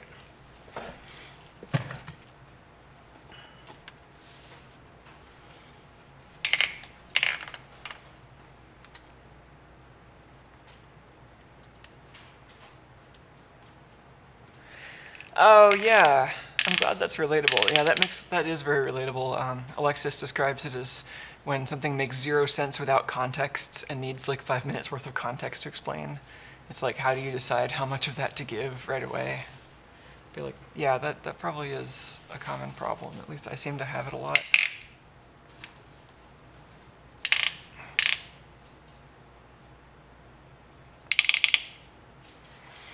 Okay.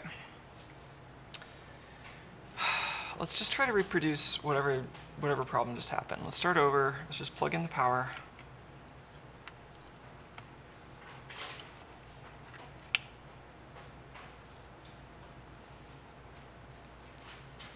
Is this the bug? So we've got camera, it looks like.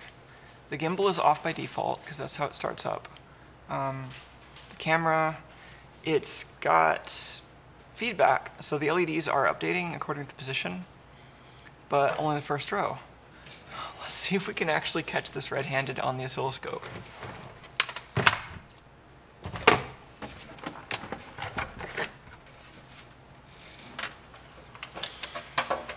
I've got to get the probes out. By the time the oscilloscope boots, maybe it'll be working again.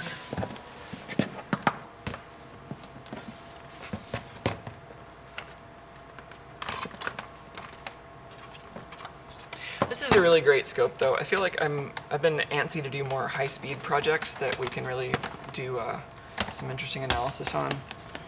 Like if we did more USB-related projects, this scope can do some awesome things with the USB. Also, just working on coaster melt, we might come across some interesting things to probe at.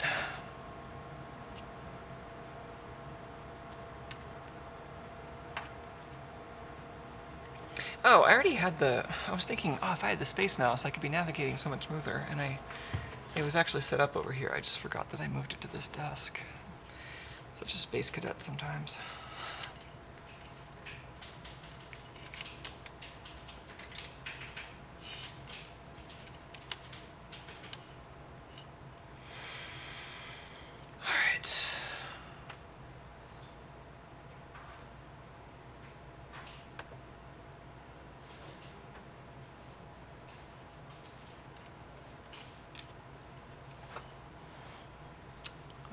Oh. That's bright.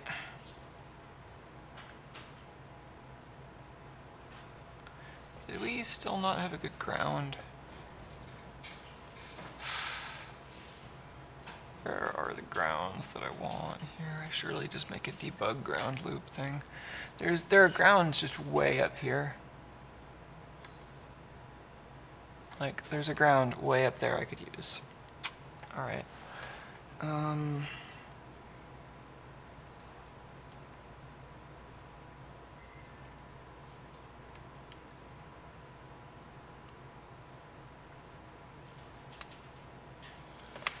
gonna just probe through the insulation.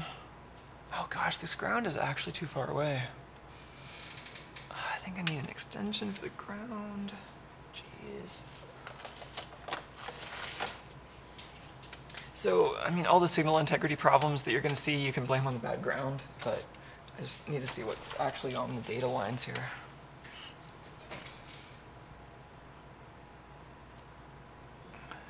I have a ground pin up there that I'm just extending with a pin header.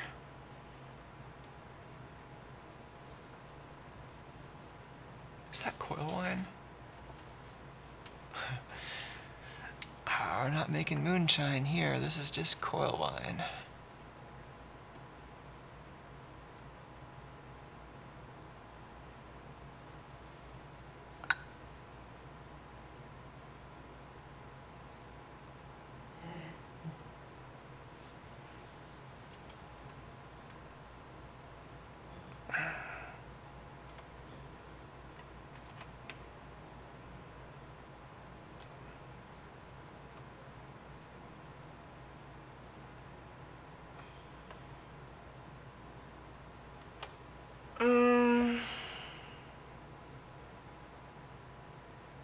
So the triggering is a little glitchy there, but the data doesn't seem necessarily bad.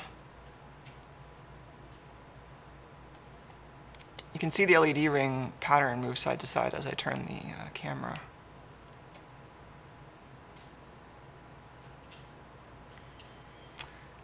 So that stuff at the end, I think, is just the footer on the packet. I think that's fine, but I'm not 100% sure.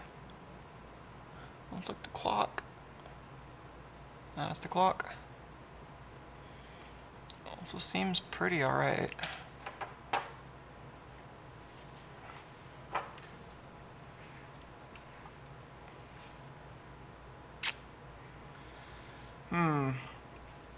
How about the very output of this? I assume we're just going to see nothing. I do actually know where the problem starts. So it's looking like opening up this middle LED ring might be the thing again. Oh! It went back to normal. So something mechanical going on with the middle ring, probably.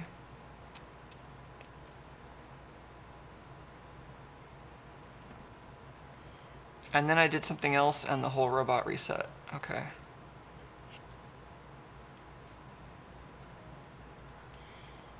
I don't know whether that's just because these LEDs being full white kind of overloads the 5-volt DC converters, though.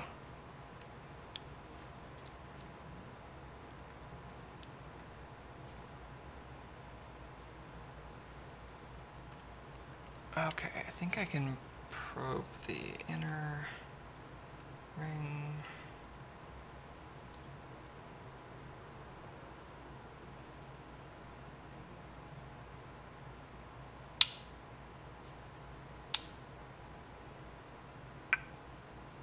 This is from, I think, right after the first LED in the middle ring.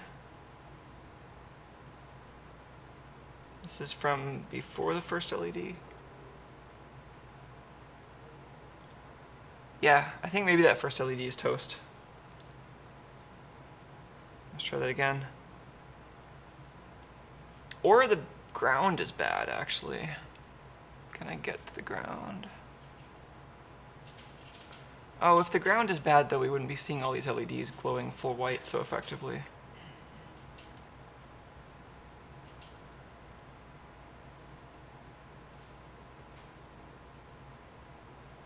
That really looks like the first LED in the string is bad.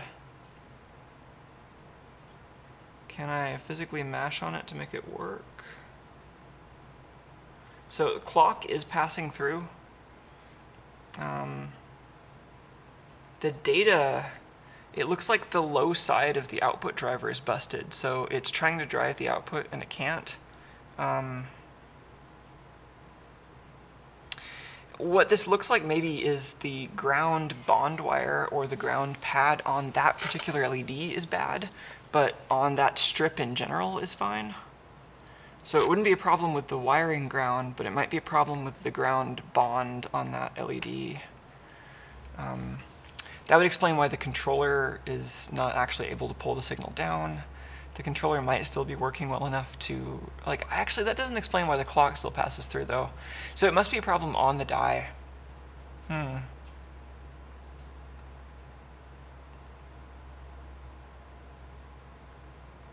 Alright, well I think that tells us what the problem actually is, and the next thing to do on this project is probably to just do some PCB surgery and replace that first LED. I want to know whether we have to do that immediately or whether I can put that off to the next stream and work on the Boldport kit right now. I write myself a note about this at least.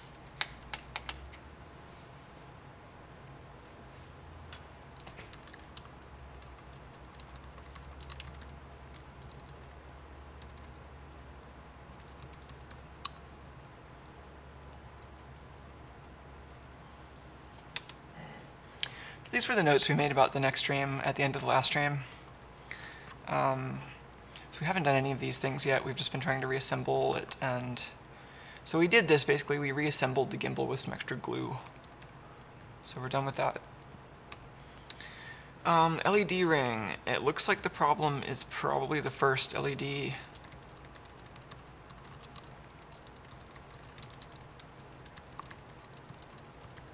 First LED in the middle ring.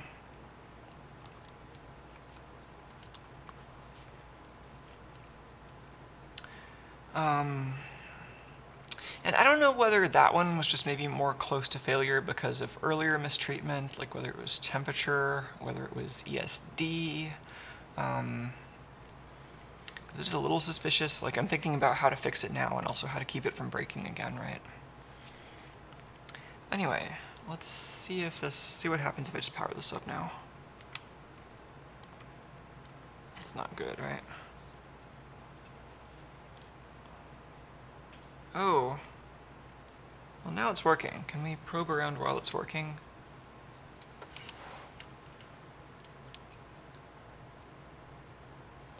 Oh. Oh, well, that's weird. Okay, so it's not actually working right now. It updated briefly and then stopped. But that first LED also has an inconsistent color, and I'm wondering if that's the same one that was missing its red primary. I wonder if maybe red is shorted or something. I wonder if yeah, I don't know. I don't really know much about like how the red LED being broken would affect only the data out and not the clock out. Okay, so that's the data out again. It's the same kind of, like, that's not correct. That looks like it's, actually, I was gonna say that it looks like either the driver is kind of weak, so it isn't actually pulling down all the way, and so that's the data pattern, but attenuated. That could just be interference from the clock, though, and it could just be that this is like trying to be driven all ones. If that's the case, it could indicate a problem with the data input, so maybe it's passing through the clock, but it hasn't seen the start bits yet, so it doesn't actually see this as data yet. Let's fuss with the trigger.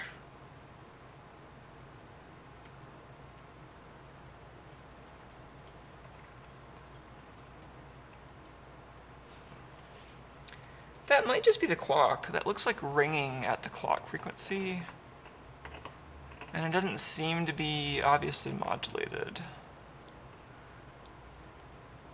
So yeah, I think that's just I think this is just crosstalk. I think this is indicating that it's being weakly driven up to 3.3, that there's a lot of clock noise in that signal, but it's not necessarily got any data on there.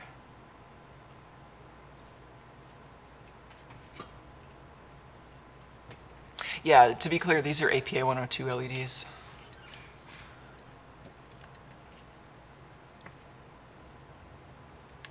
So they run on 5 volts, and they take 5 volt clock, 5 volt data, and they have an SPI format with RGB pixels and like a header and a footer. So that's the data, or that's the clock, and that's the data.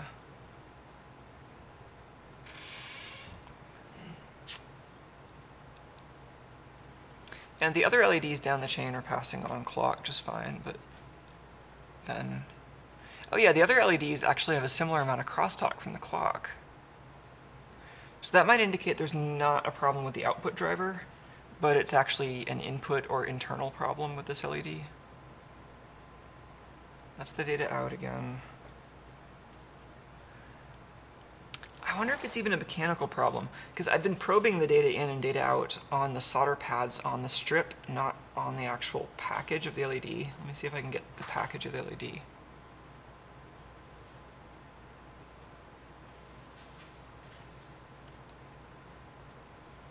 That does seem to be data going into one of the pins successfully.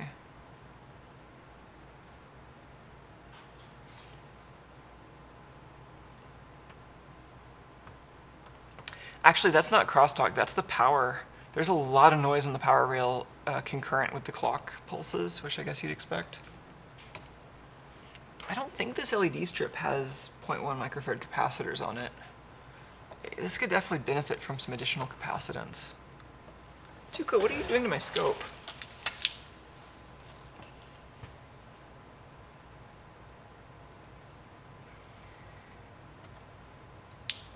So I have some of that cat-proofing insulation over the power cable for the oscilloscope, and so he's ignoring the cord itself, but he was getting really interested in the IEC end on the cord.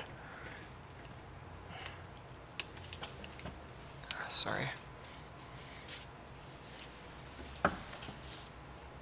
Wow. All right. I'm wondering if I can unplug the power to the LEDs just to keep them from going full white and resetting the entire system until we have a chance to replace this one LED. So I'm going to try that. I'm just going to unplug this again. Actually, I think I can just unplug the power to the LEDs. That would be these two. Yeah, these two.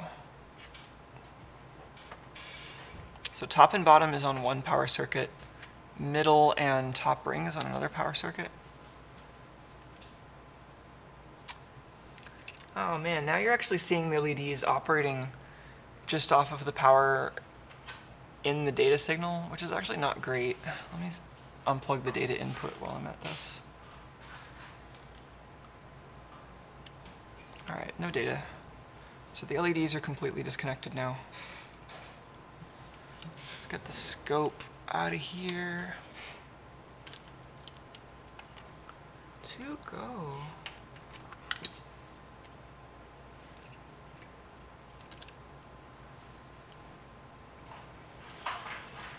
All right, can we gimbal?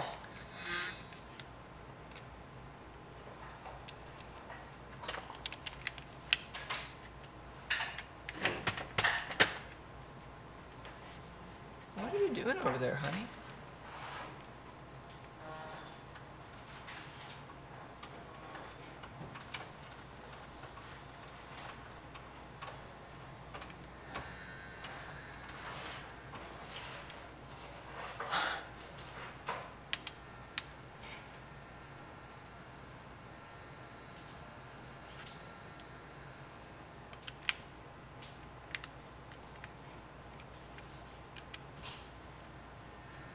You can hear the gimbal getting a little unhappy in that pose, which is yet another problem that is something we need to debug independently from everything else that's going on. The gimbal, when it's in certain orientations, it ends up like very slightly oscillating in the audible range. That's what you're hearing.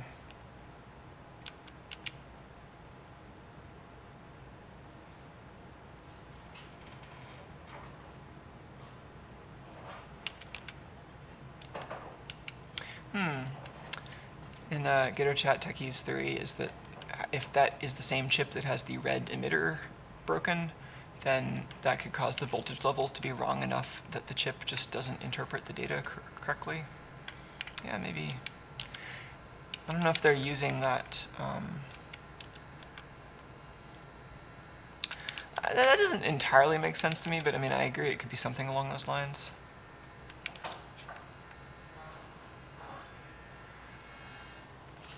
Yeah, the digital LEDs certainly have more things that can go wrong than the regular LEDs. But all right, I think we've basically diagnosed this. I'm pretty convinced that it's that first LED. I'm not sure that's the only problem. There could be other problems. It could be worth replacing that whole strip. I don't know that I had a lot of that same exact batch, so if I replace the strip, it might be very slightly different, but we can cross that bridge when we come to it if we care. It's probably not that bad if the very center LED strip is a little bit different color, because at least it's the middle, it's not just the top or the bottom. It's at least symmetric. But all right, I'm gonna get the scope probe put away, and then we can dig into this Boldport kit.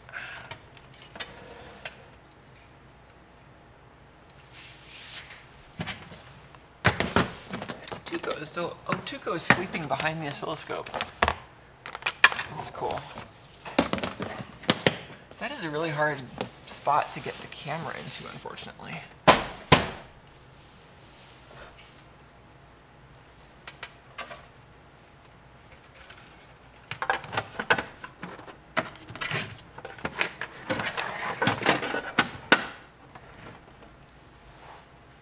I'm gonna try though.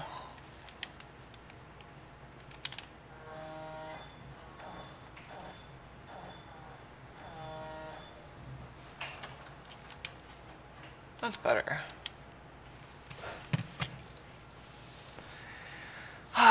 Yeah, Tuco is so good. I really like that cat. He's a good friend.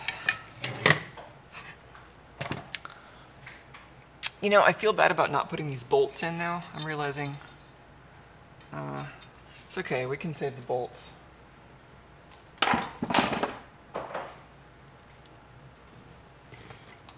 I just know I'm going to forget about these unless I put them somewhere specific, so I'm going to tape them together and put the piece of tape inside the Tuco Flyer spare parts bin, just so I don't lose these.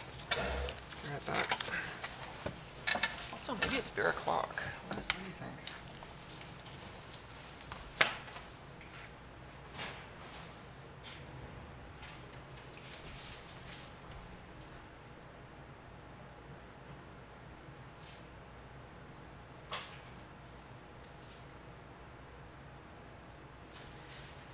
Now my problem is I have, oh, here we go. I'm getting more organized in terms of putting individual things in sensible boxes, but then the actual boxes often don't have a great place to live yet.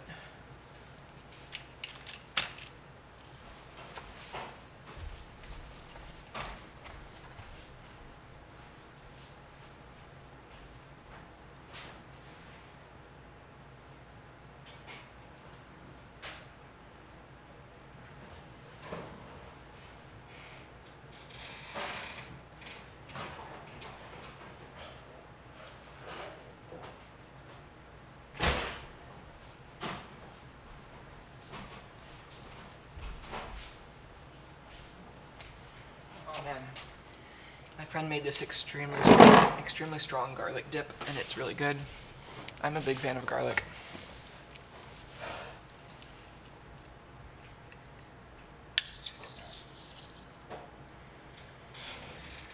Yeah, I mean, so this theory that Techie's putting together that maybe it was something to do about the voltage levels.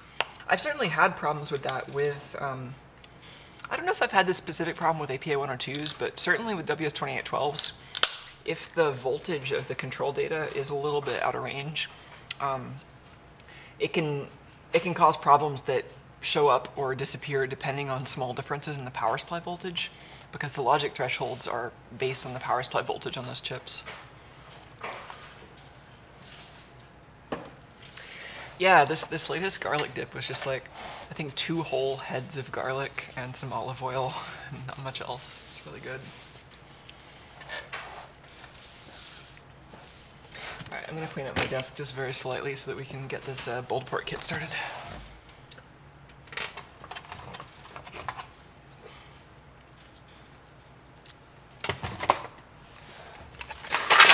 Oh, got all this coaster melt stuff handy too.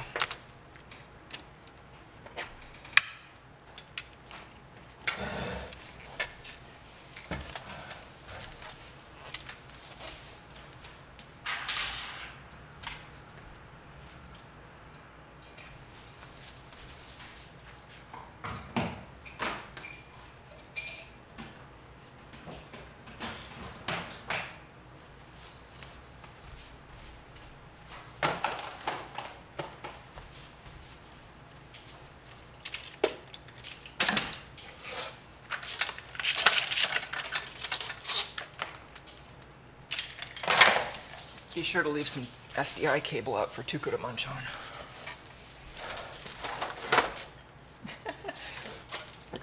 I think the biggest problem I had with Tuco eating cable recently, because like I've been pretty good about keeping power cables and stuff that he would get hurt on covered, but sometimes cables that I wouldn't want him to chew on, but are still not like quite that that big of a problem if he would.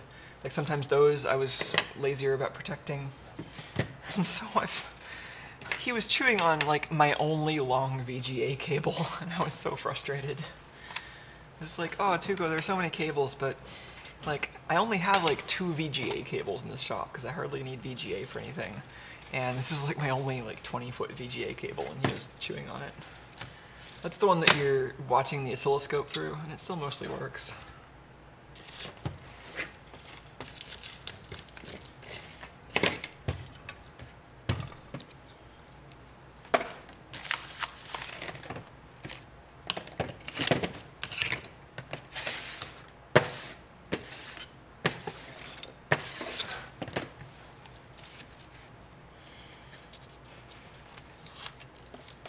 How much desk space this kit will need. I guess we'll find out. Yeah, right. Tuco knows that rare things taste better. He's got that capitalist taste right in his DNA.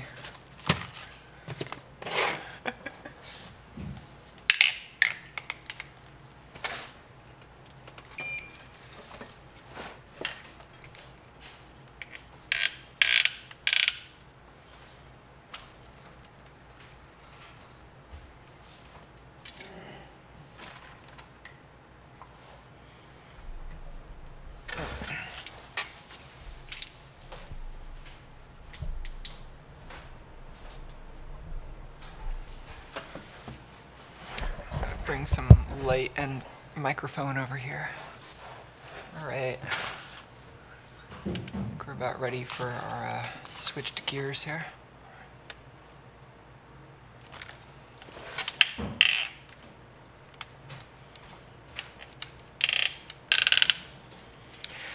Oh yeah, Techie's wondering if I built these big panel lights. No, these are just off-the-shelf products. I think the brand is Studio Pro, but it was just kind of a random video light that I found online that seemed like it would fit the bill.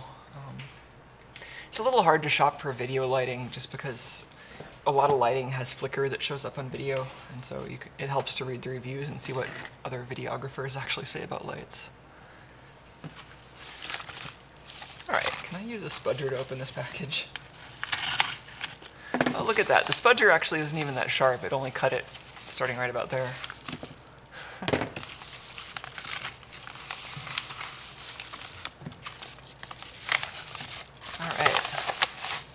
So those are our contents. It's another collaboration with MATLAB.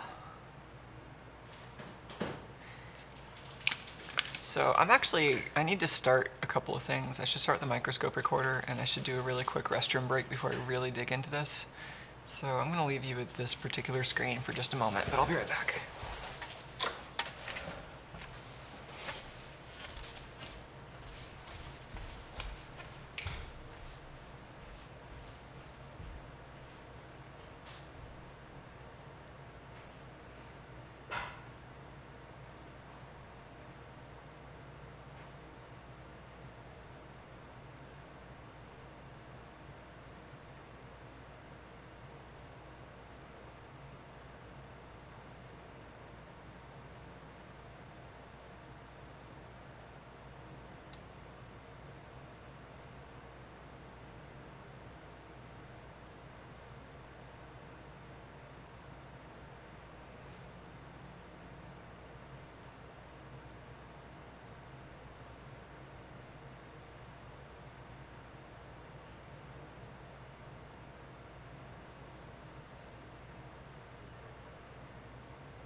I do like this corner of the shop.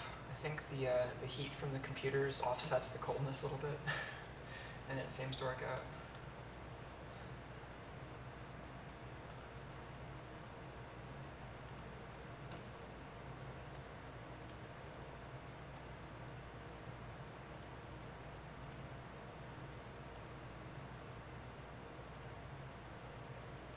Oh.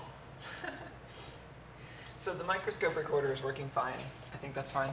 But I think a couple of streams ago I was solving this problem on the Mac where it was outputting YUV video instead of RGB.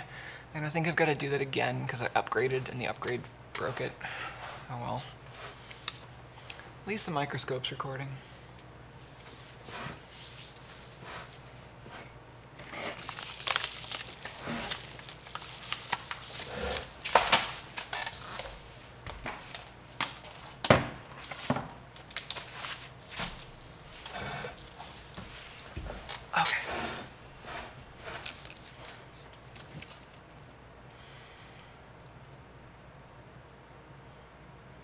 Gotta make sure we get some good photography for this too. I really like making the Boldport Club projects into edited videos. And I know I haven't had a huge amount of output along those lines lately, but like when it does happen, I really enjoy it. So I want to make sure I get a good video for that.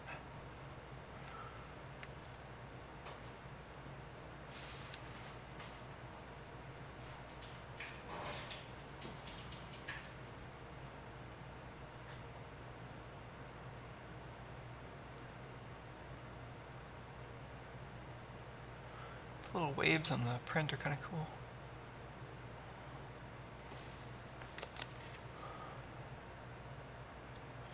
I have to say, I really like close-up shots in a lot of ways. Like getting into the texture of something visually, I think, is a kind of nice substitute for actually having it in your hand sometimes.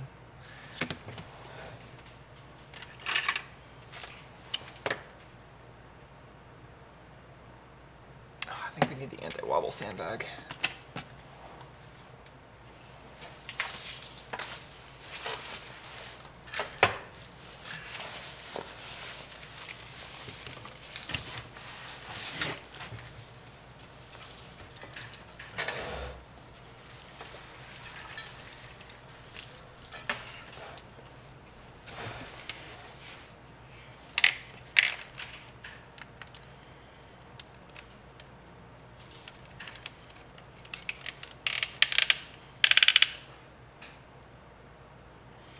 Oh yeah, no, I definitely want to do more edited videos. Like, I think my plan is pretty much always to be doing more streams and more edited videos and more of everything. It's just really a question of like prioritizing.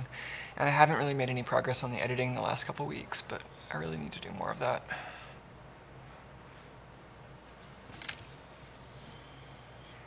And yeah, I mean, I've got a queue of stuff that I'm editing, but it's like always moves so slowly.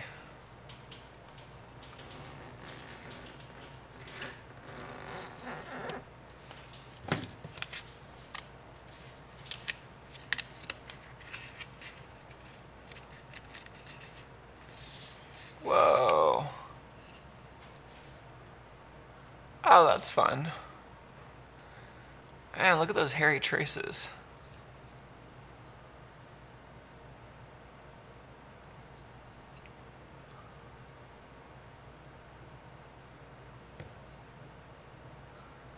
Oh, and this one's through hole. Some vias in the middle of each button there. Yeah, this does look nice. So it's got places for buttons on the board, places for potentiometers along the edge. I think this is a pick, but I don't remember for sure. I guess we'll find out in just a sec. Surface mount switch, I guess. Yeah, this is great. And then backside, same artwork that we saw in the box. That's really nice. Oh, right, and this kit has an optional MIDI input, actually. It's not part of the default build, but you can modify the build a little bit and add some external circuitry. Like, I think for full MIDI compatibility, you would need an external opto-isolator, for example. But you can give this thing a MIDI input. The software supports that data format, at least. Good night. Nice to have the company, Alexis. All right. So much contrast.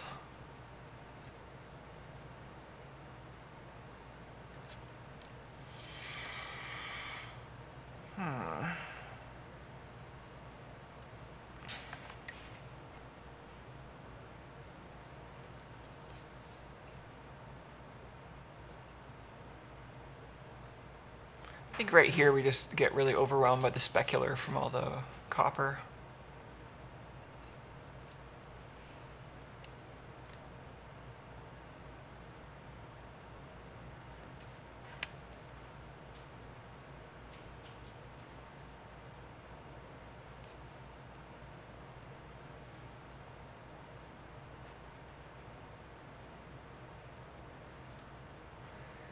I know at particular times I've been really into just the tactile and visual quality of materials and stuff that I work on. It's like something I have an easier time appreciating when I'm feeling better about art in general, but it is something I can appreciate when I'm in the mood to appreciate things.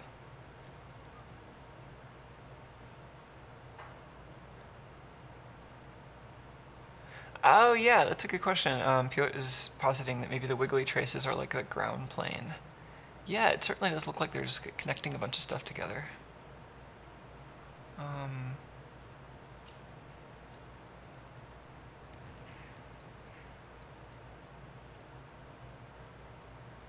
So it looks like these might be grounded, and then maybe these are plus voltage, and maybe on the back those are... Yeah, and then on the back they lead to analog inputs, I guess. Cool. What a nice design. I think that's... Is that MIDI serial port, or... Maybe that's just a serial port in general, and that's a jumper that turns it into MIDI mode? I don't know. Let's look at the instructions and the rest of the kit. I'm just like staring at this board for a while. So is this how to play? DCO, LFO. Is that digitally controlled oscillator?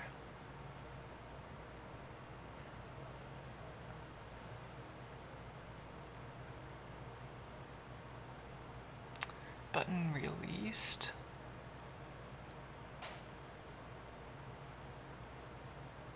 This might make more sense when we start playing with it. Oh, button held.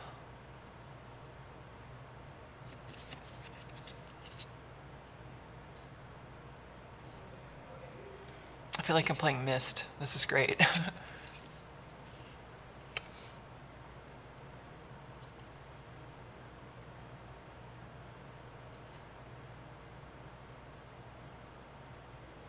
And so these match the icons on the buttons.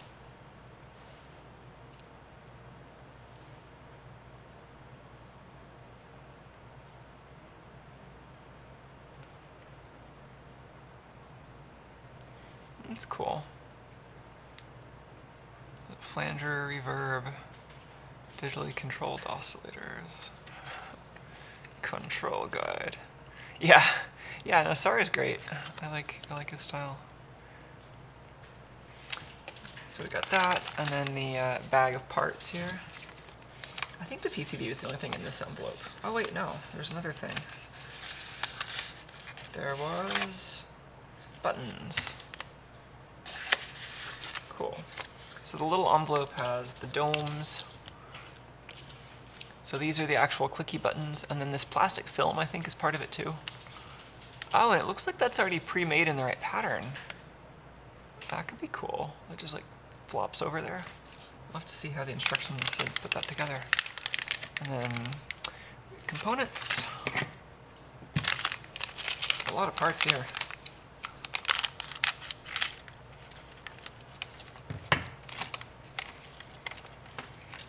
Okay, so the batteries runs on 3 AAAs here. A little PCB mount holder.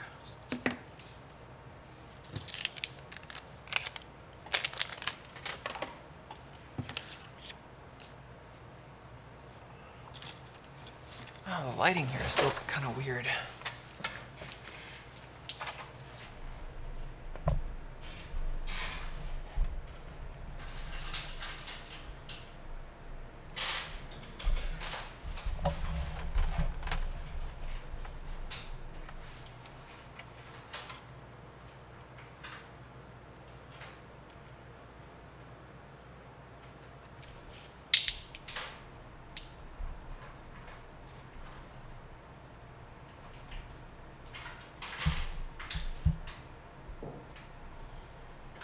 That's better.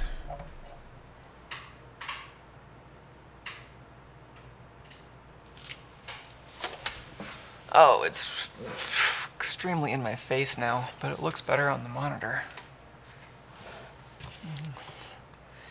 If it's going to be this in my face, I should at least... Oh, that is actually covering up the chat monitor.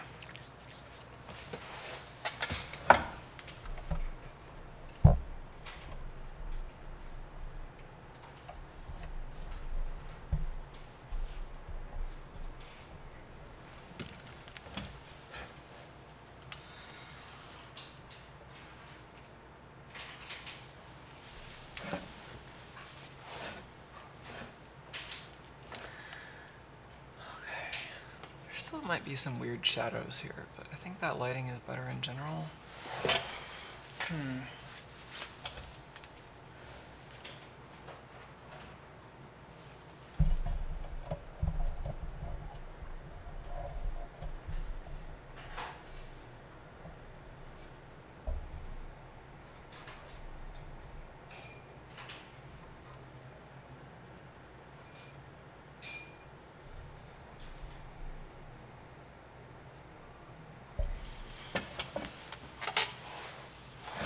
I think that'll do.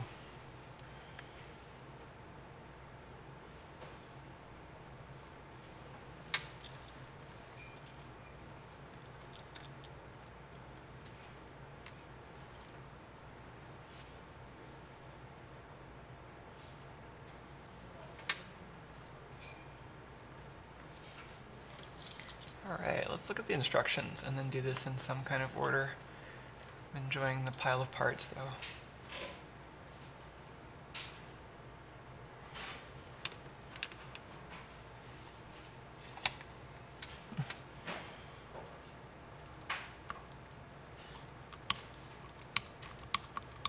What did we do here?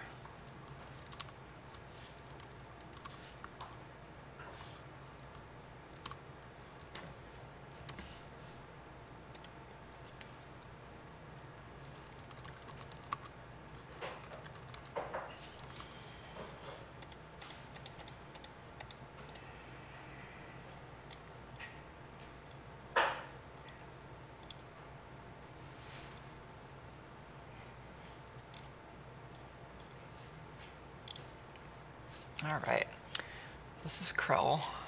Krell is a small DSP synthesizer that fits into the palm of your hand. Using the buttons and potentiometers, you can dial up a range of interesting sci-fi sounds reminiscent of those in the film Forbidden Planet, which is not the same thing as Fantastic Planet. Krell is a remix of a soldering project by James Hutchby of Mad Lab. So this is a DS pick. That's right, we were looking at that before. 3v3 regulator, transistor, capacitors, potentiometers with thumb wheels. Ooh, white LED.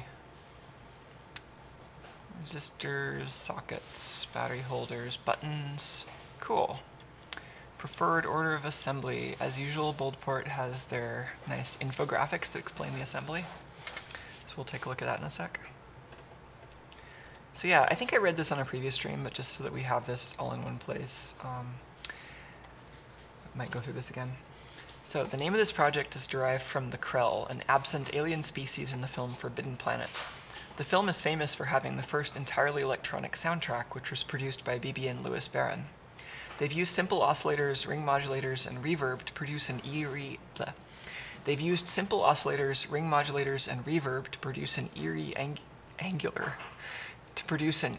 alien soundtrack.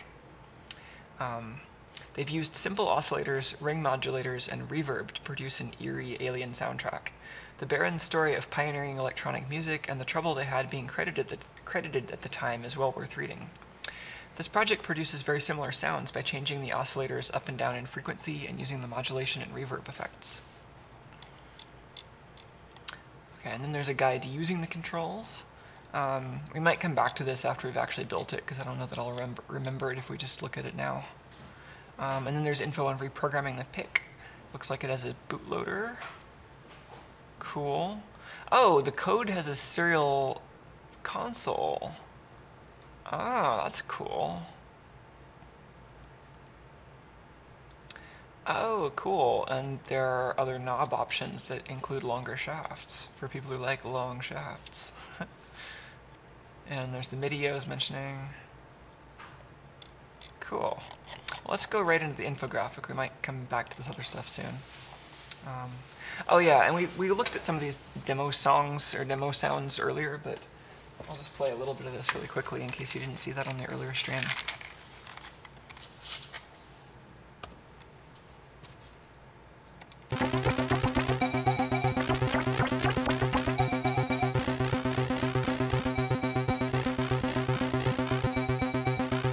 I don't think this is mixed or anything. I think that's right off the board.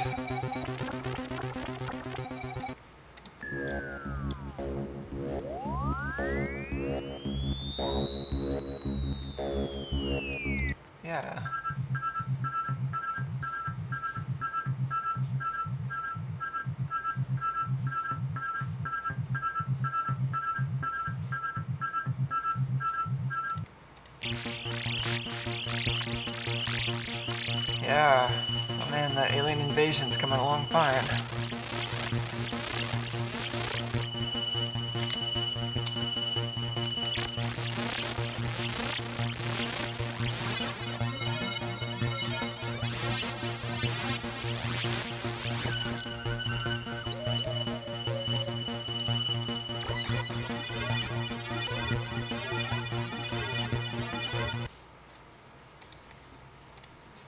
I was like, open a new tab. Didn't quite work out. Right. Let's try that. I really like these infographics.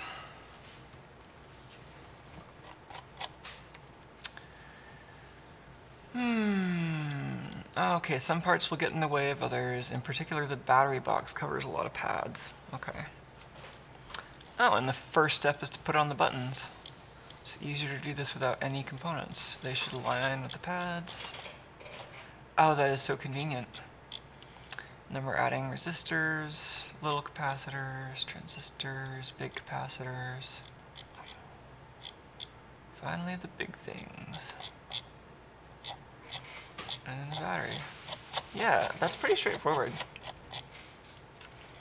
I mean, it's maybe newer to folks who haven't done a lot of through-hole kits or anything, but it's pretty much the usual way of assembling through-hole electronics, at least. So.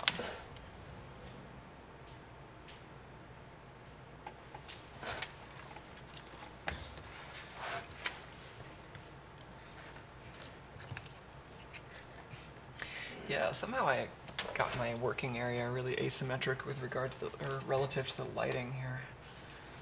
Maybe I can actually move a little more this way.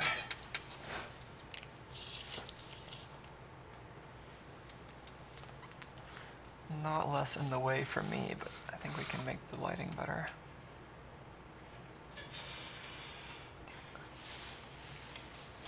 Like, I want enough diffuse lighting. I also want to not really have too much specular right off that copper layer. Oh yeah, and the anti-wobble sandbag is important. Good old anti-wobble sandbag. Most important art supplies.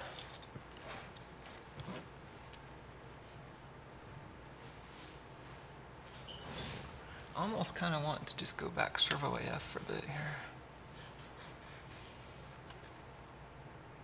Yeah, right. Piotr says just that we can just move the material specular slider down. Yeah, it works so well in Blender. Why can't we just do that on my desk?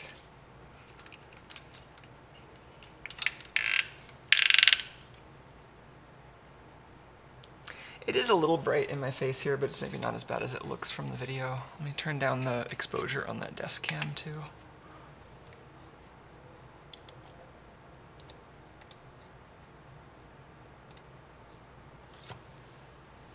All right, I had this drink over here.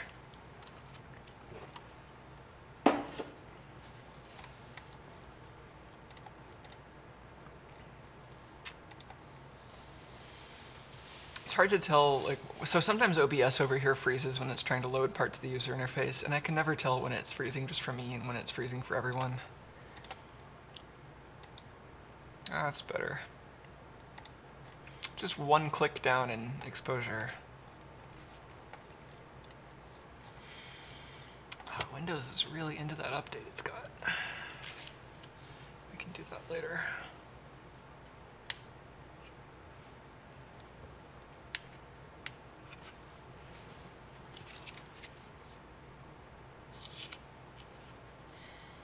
Alright, so it's a sticker. It's got a little bit of fluff right here.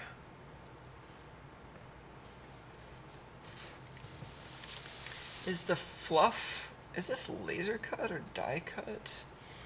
It's like slightly burny on the edges, which makes me think maybe it's laser cut, but maybe that's also just debris that's stuck to the adhesive. Oh, 'cause this is adhesive also, so it's just a cut, and I wonder if I can get the gunk off with isopropanol. Let's try to not worry about that too much, maybe. So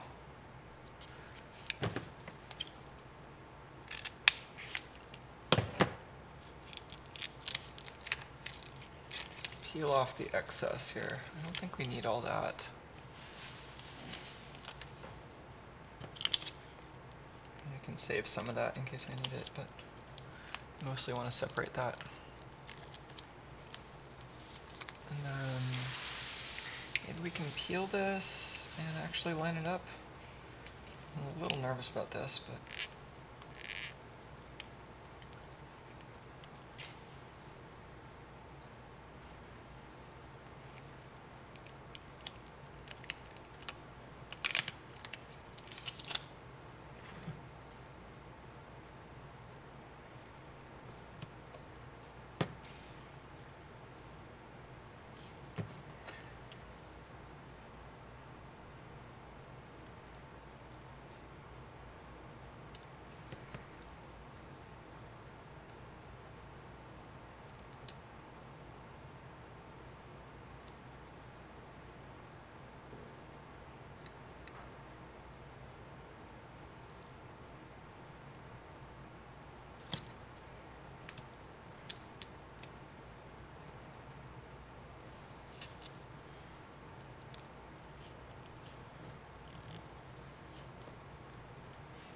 okay, I think I did that right.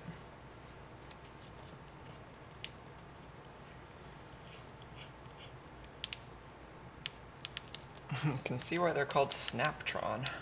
That's cool.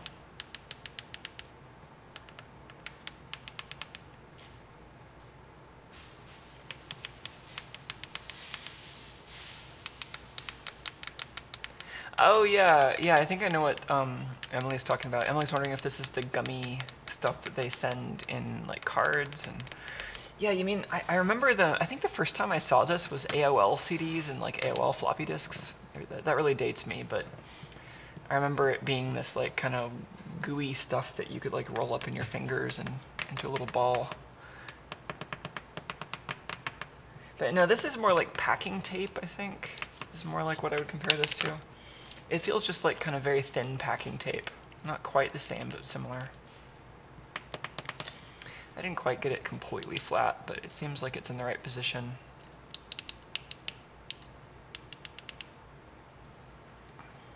That's pretty all right.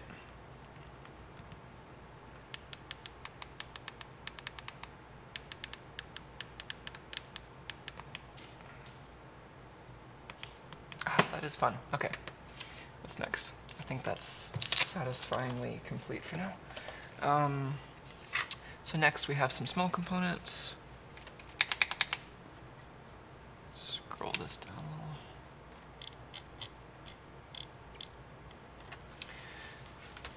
A couple of power of 10 resistors. I got a bunch of 10Ks. Those are the brown, black, orange.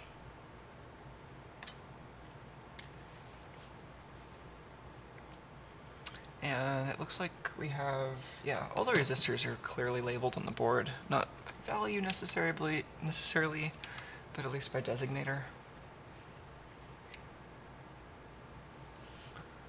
So we can just pull these out and form them and stick them in. So R1, 2, 3, 4, 5, and 9 are 10K.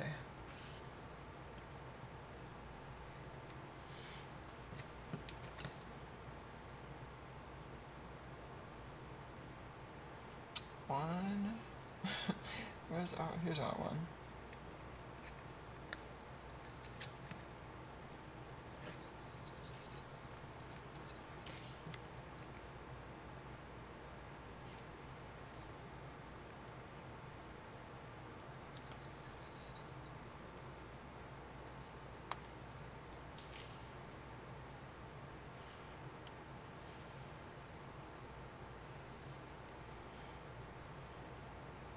Oh, polyester film, okay. Techie points out what the material is that Snaptron's using here. Aww. And Alexis is sharing the bed with her dog. That sounds great. I really like sharing space with my cat. I think that's one of my favorite things.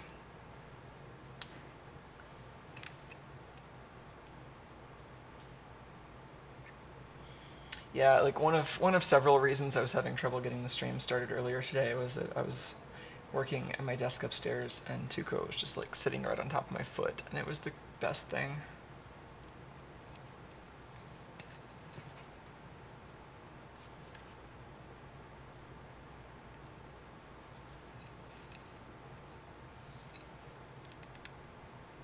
Oh yeah, I thought we were talking about the clear layer on the button, but if Emily was talking about something else, I think I was just confused then.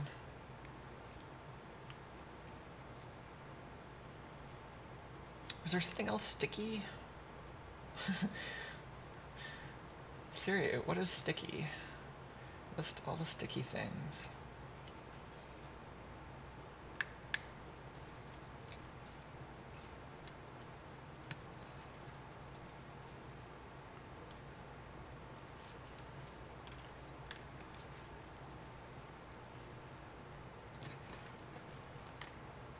I'm just gonna bend these a couple at a time. Hey, train.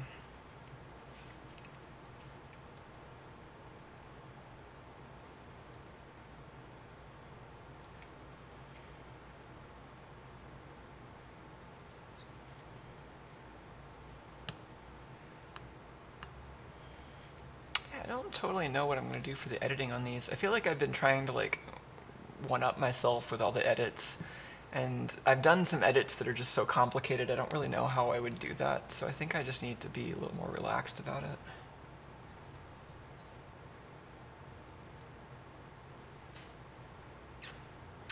R5. I'm like, which direction did they put the stripe on the diagram? Of course it doesn't matter, but it would be nice to be consistent. Oh, yeah, no, the train tracks, I feel like I would miss the train tracks if I moved away. Even before I lived here, I mean, I've lived in other places that didn't have trains, but I've lived in several places that had trains, and I think I would miss it if I moved back to a place without a train. Okay, R9. R9's way up here. Why couldn't that have been R0? I'm sure it makes sense in the schematic.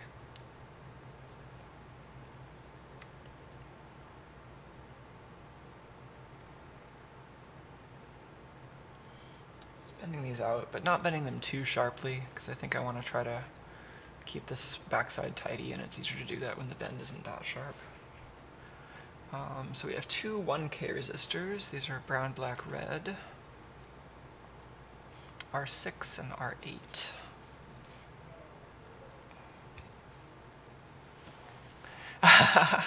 Oh, that's great. Piotr sent me that train. I think you're right.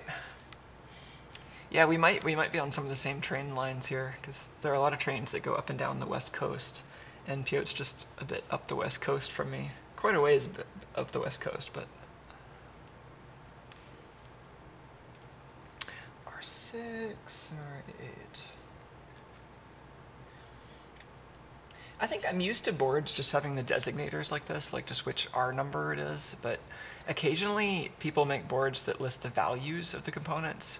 Usually that isn't as practical because there isn't as much space, and sometimes people change the values. But oh, that was a duster can, not a beer. Cool. But yeah, if the values are on the circuit board, you know, when that's practical, it does make surface mount or make a through-hole assembly a bit nicer. Usually there just isn't nearly enough room for that on surface mount boards.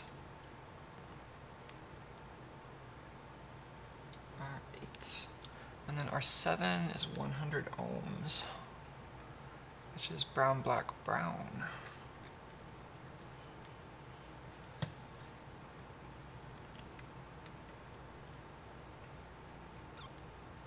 Yeah, I was having this conversation online recently about just like different strategies for preventing bad actors from repetitively trying to get into your software and harass you. And I think like a classic solution for that is the CAPTCHA. You know, it's like not a full solution, obviously, but like one of many things you can use to try to prevent people from automatically being jerks on your software is like using CAPTCHAs. But of course they aren't perfect. Of course they unintentionally exclude a lot of real users and disproportionately affect users that you know, like especially wouldn't want to exclude, like people who like are not viewing your software through like a full-featured web browser, or people with disabilities, people using screen readers, people who are like distracted or are on like strange clients. Like there are a lot of reasons why you wouldn't necessarily like have the ability to answer like a little visual or auditory puzzle. And so it's nice to see alternatives to that. Adafruit has one that I think a lot of people like, which you're solving a resistor puzzle, but like from a strict like computer science point of view, that really is not a CAPTCHA. Like all you're really doing is asking the user to take a piece of information you've just given them and give it back to you in a slightly different format. And like, if you had something which could ask an arbitrary question of any format that requires human intelligence to understand the format of the question, then that's like a real CAPTCHA. But something where the format is known and you can write a program to extract the information you would need from the HTML trivially, like, I don't know, so it's like a good idea, but it like makes me want to think, well, like what would be something that is more accessible than a traditional CAPTCHA, that doesn't rely on the same kind of, you know, like computer vision power differential that I guess exists right now, where like you need something that is hard for even the most modern computer vision systems to deal with. And like, yeah, it'd be nice to look for something that just has a different method of operation than that, and maybe we can avoid some of the accessibility problems too. Okay, that was all the resistors on this list. I think we have an extra 100 ohm. Is that true? I think we placed all the resistors. I think these did just come with an extra 100 ohm. So we've got some capacitors. I might just put in all the small passive components and then solder them in one go. So we have a 10 microfarad.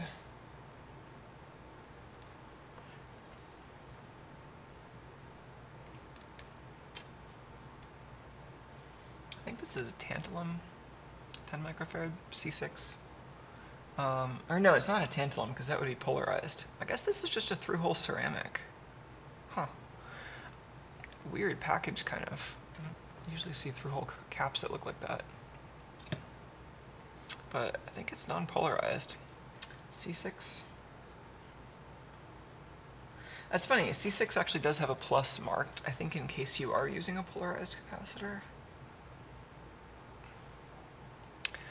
I think that actually has a plus, right? I'm going to assume it is polarized.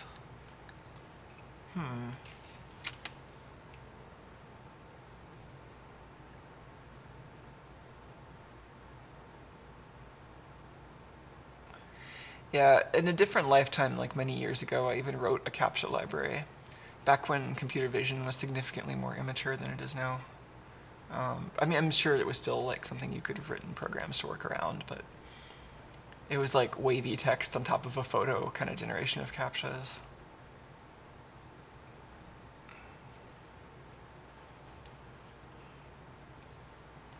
You think longer leg is usually the positive? I think that matches. I think longer leg is positive here. Yeah, I always forget the long leg convention because I'm used to determining it in other ways, but yeah, I think you're right. Yeah, this doesn't quite match the guide, because I think the infographic here says that this is not polarized. I think it actually is polarized. But let's try that. Yeah, right, longer leg into square hole. That's how we got it. And then we got a couple of 0.1 caps. Those are C2, 5, and 7.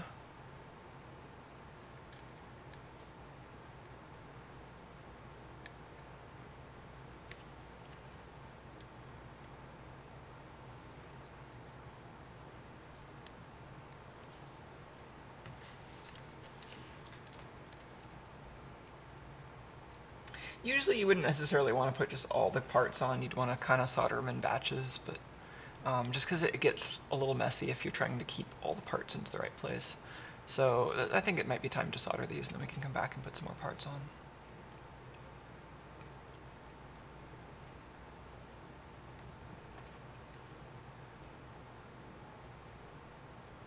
Just checking out the leads here. All right, let's use the, use the Omni-Vise for this one.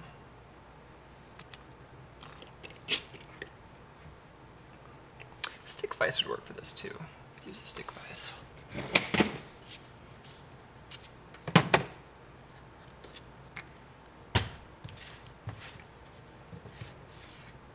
Ooh, we got our resistor that could have had its legs bent a little more.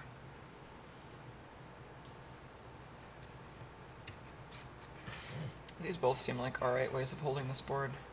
The Omni-Vise is a little better for stuff that is not at all rectangular, but I mean, this still kind of works, right? It's got good grooves. Yeah, like these are both great tools. I'm like, this is not a tools review channel, and I certainly didn't have anyone else buying these for me, but I've been pretty happy with both of these. The stick vise is great when you want your work to be flat against the table, and the Omni-Vise doesn't have the flatness advantage. It does have adjustable height. This is actually the lowest height, but you can bring it up to like that high. Usually you don't see it from that side. Usually you're looking at it from the top. But yeah, this thing is pretty good. The main thing I like about this is that you can grab really oddly shaped boards with it, but it's not quite as stable because you're only holding it from one point. So this is nice too. It's pretty heavy. Alright, so I think that's good. I think we're going to want to do this under the microscope even. Actually, I don't know. I mean, this is a pretty good scale. Let's see what the microscope looks like, though.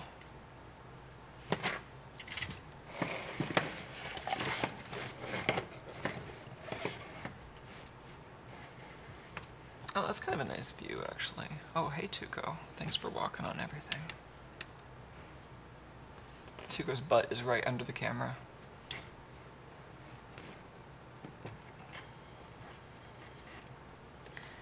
Yeah, let's get both of those views. A couple of things to cut between later. Could get 2 Omni-Vises. Yeah, I guess you could. They're a little expensive. I only have one, but yeah, that seems like a thing you could do. And then Maz was wondering if I have upgraded my camera. No, I have not upgraded my camera yet. I was talking about that a while ago, but I still haven't made any decisions about that.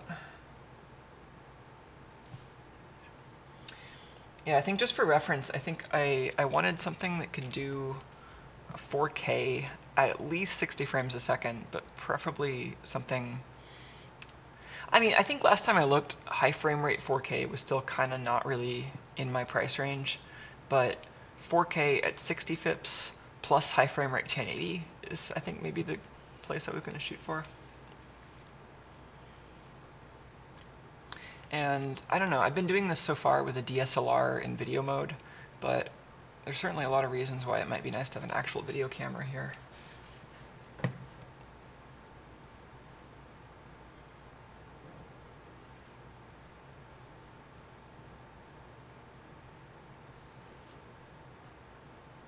If we're going to do the microscope and DSLR, I might want this to be a little bit more zoomed in.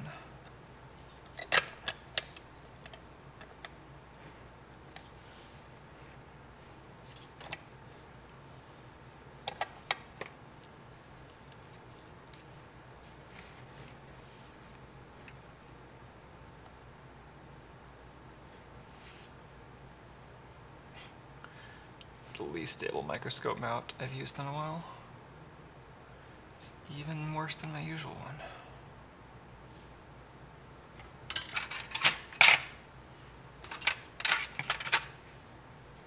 Butt cam. It's the cat butt cam this time.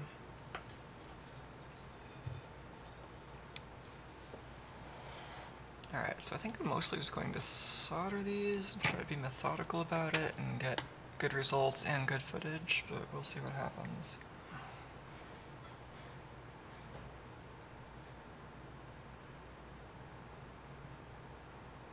Oh no, I got solder on the MIDI. It doesn't matter. It doesn't matter at all. It's just aesthetic.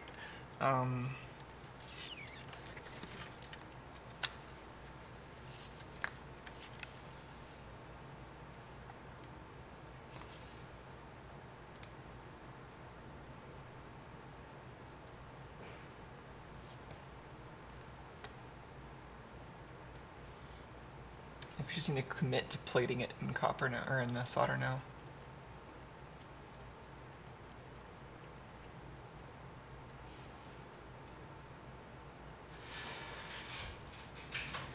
Here I am trying to focus the microscope with the DSLR.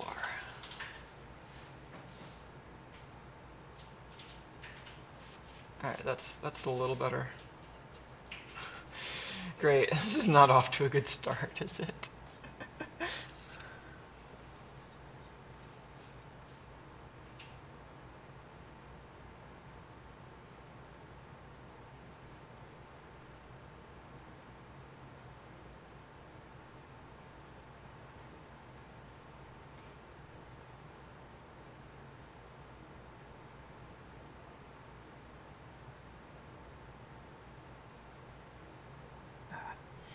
It's a bit crowded here, and I keep hitting the soldering iron when I mean to go for the actual pad. It's better.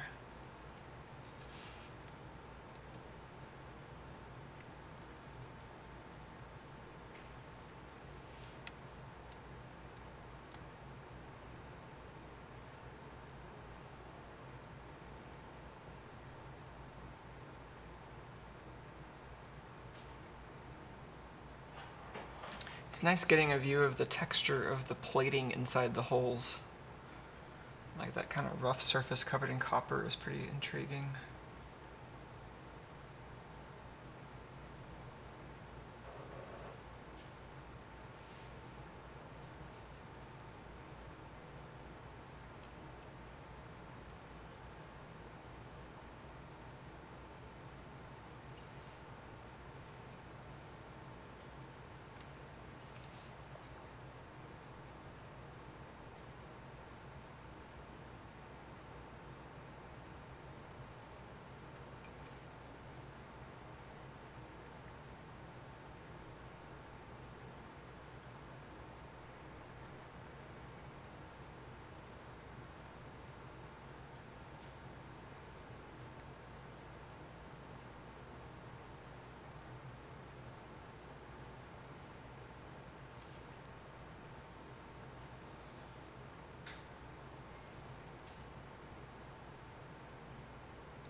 Yeah, I might like just kind of edit these into little sections.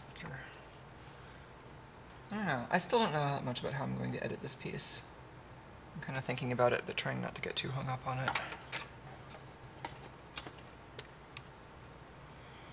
Camera control and not the mouse. Oh, yeah. Yeah, no, that's relatable. Using the mouse wheel to try to focus the camera, yeah.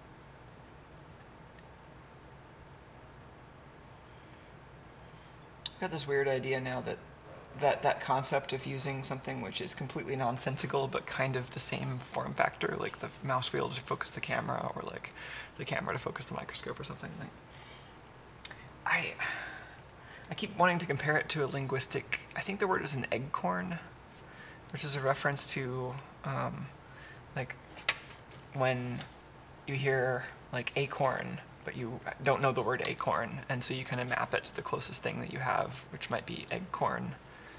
And then you start calling acorns eggcorns, and imagine that this is like, you know, like imagine a backstory where that term actually makes sense. It's like, well, maybe there's some camera software that you could use with the mouse wheel where that would make sense. But it's like this little extra reality that your brain tries to inhabit briefly before realizing what's going on.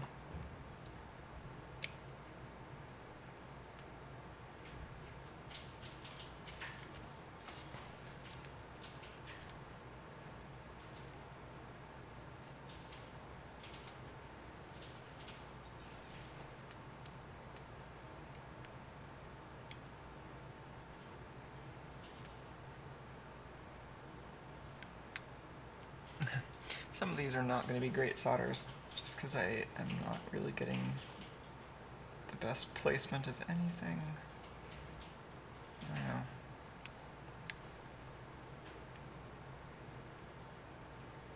It's like really hard to do, it's like hard to know what to focus on, I guess, with soldering on camera, because, you know, if you're ever doing anything the wrong way, someone who doesn't know how to solder is going to watch your video and learn from it and learn the wrong thing. So it's like you kind of have to spend a little more energy trying to make sure you're doing things right sometimes, but it's like I kind of put limits on that. I can't be overanalyzing everything I do 100% of the time.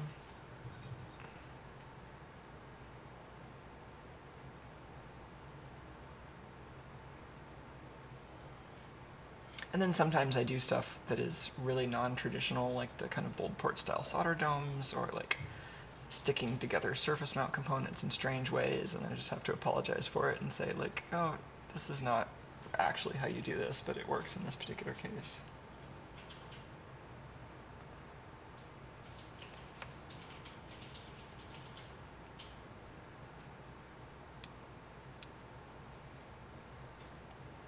Some people try to simplify that into like a do as I say, not as I do kind of a thing, but like I think that misses an opportunity to teach people the reasons behind the exceptions that you're choosing to make.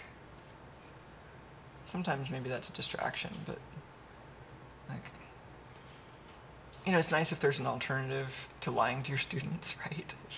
If you can tell them like in a simple way why there are exceptions to the rules instead of just like pretending like the rules don't have exceptions. That's nice.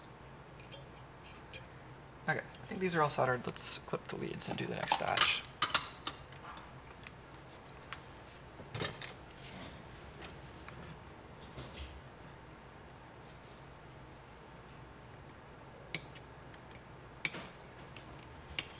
I still haven't decided if I'm going to do the solder domes for this.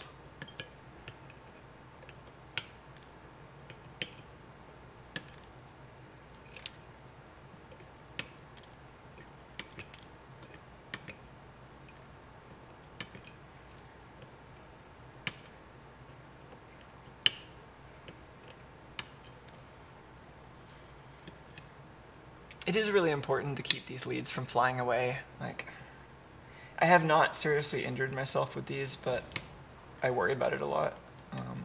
And like, I think anybody who works on electronics should be careful with how they trim their leads, and potentially also wear safety glasses while they do so.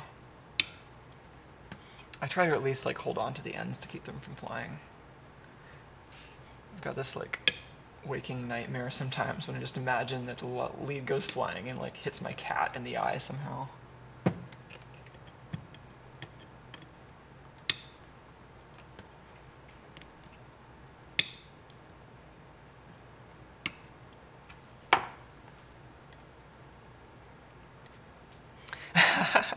That works pretty well too. Nick says, they've said, at least think about what I'm saying when you inevitably do what I'm doing. Which, yeah, that makes sense. That would work for some things.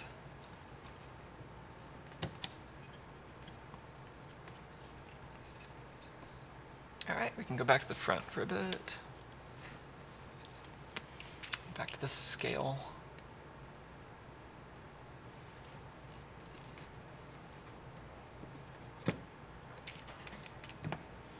It's a little easier to put the parts on with the other vise because that gave me some room under the board.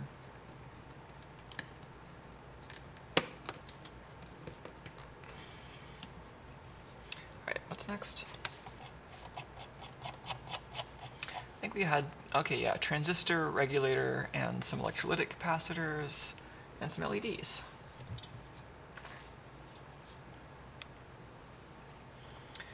So yeah, two transistors, or no, sorry, two things that look like transistors. One of them is actually a regulator in a 3-pin package.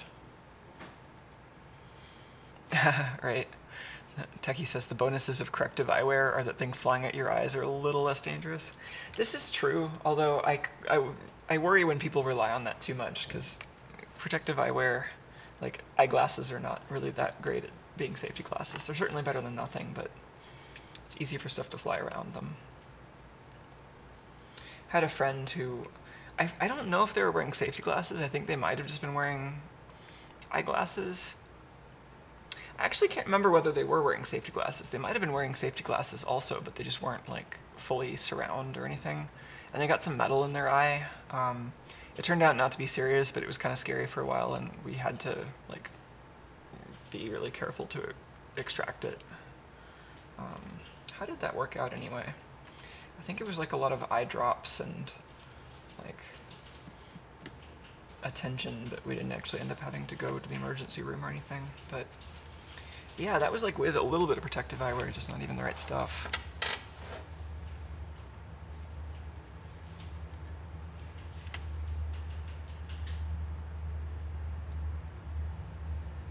I think this is a job for the microscope, actually.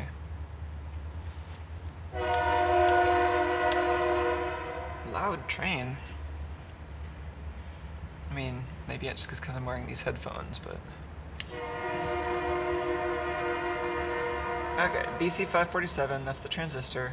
This is a pretty classic, I think NPN transistor, but definitely a BJT, so like not a MOSFET, but a current amplifier.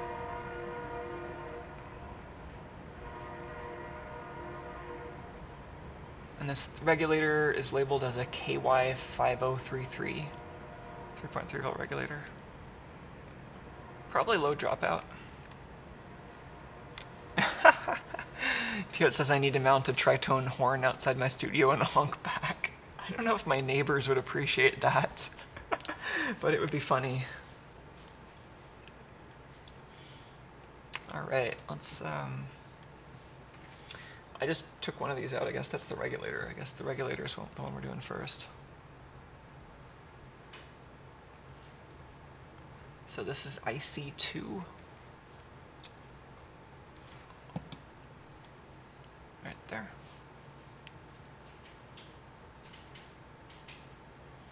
Hopefully, kind of hard to get this one wrong.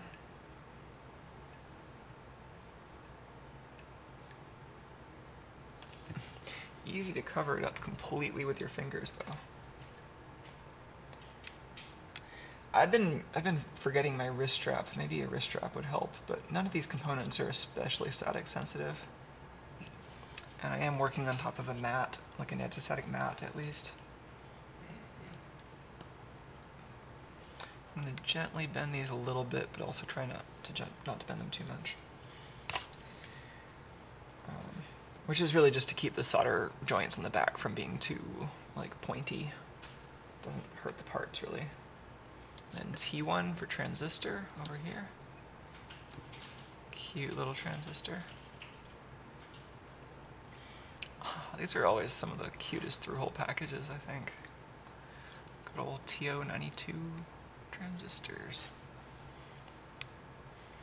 Alright, maybe we want to solder those before moving on.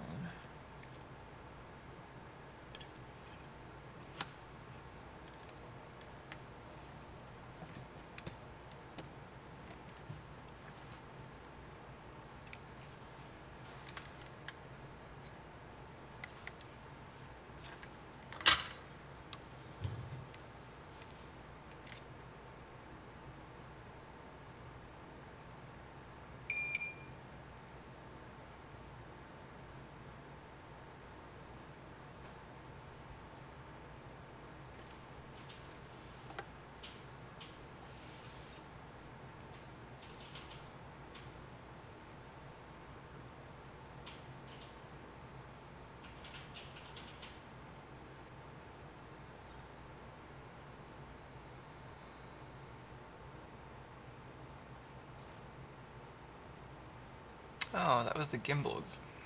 I heard that actually. You can see that the camera moved, and I heard it kind of buzz really briefly, like the wobble detector would have noticed that too. Oh yeah, the little metal can transistors are really cute too.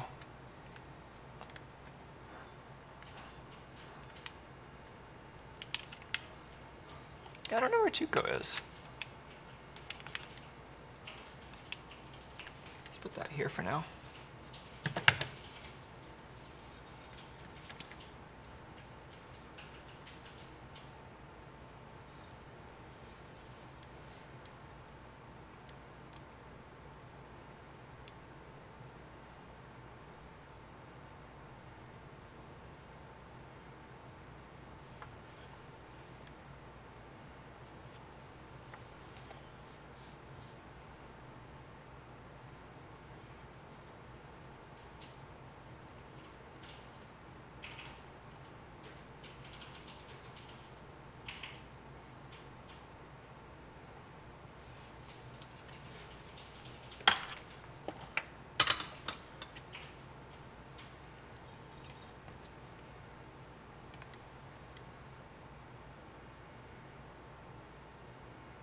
I'm definitely hearing the gimbal in the headphones now. And since this is the same video feed that's going out to you, maybe some of you in headphones can hear it too. Or same audio feed.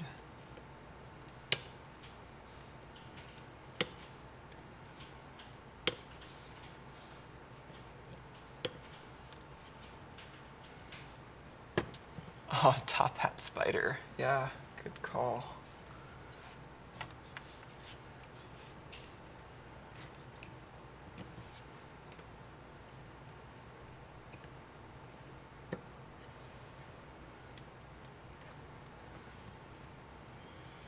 All right, what's next? Capacitors. What is C4 anyway? C3 and C4 are these little cute 10 microfarad cans.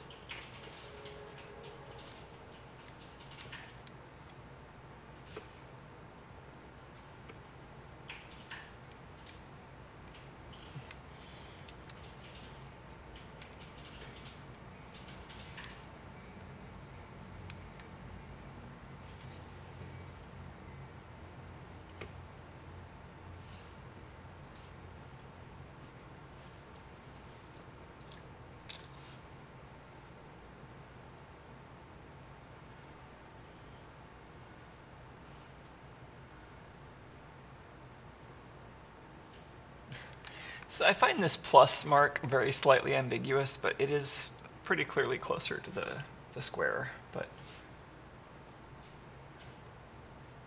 yeah, it like wanted to be just off the edge of the board and couldn't be.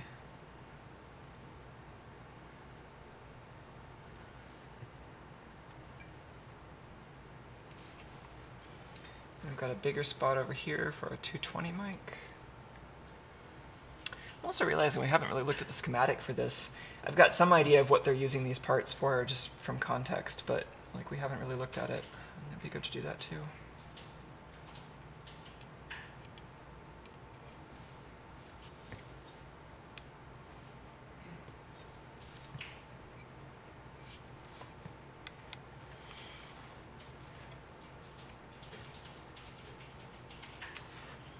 All right. Let's go ahead and solder the capacitors.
I've gotten a little bit used to the monocular microscope here, but it's still kind of miss having depth perception sometimes.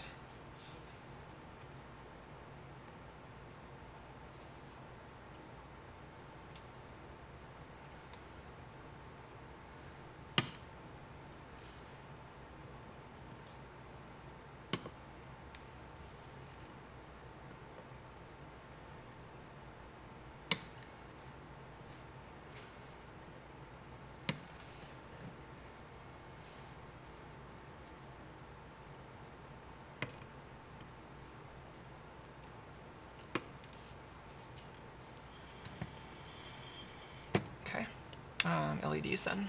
I think these are all white LEDs.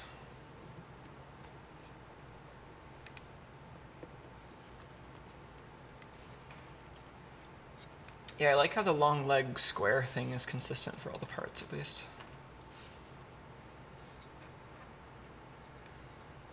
So these go down here.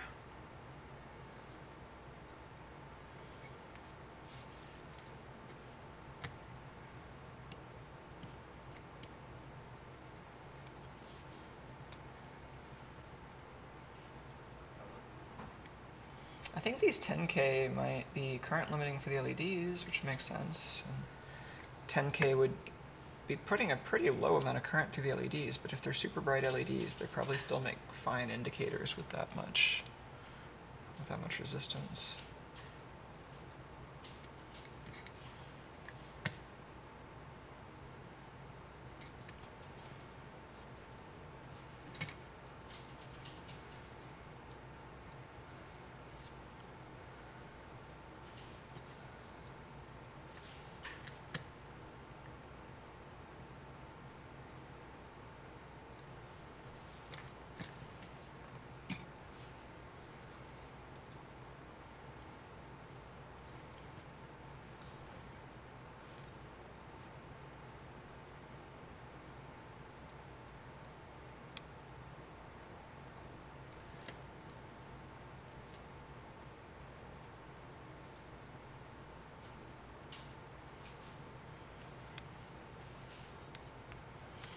Framing on that shot makes a little more sense on the full width monitor.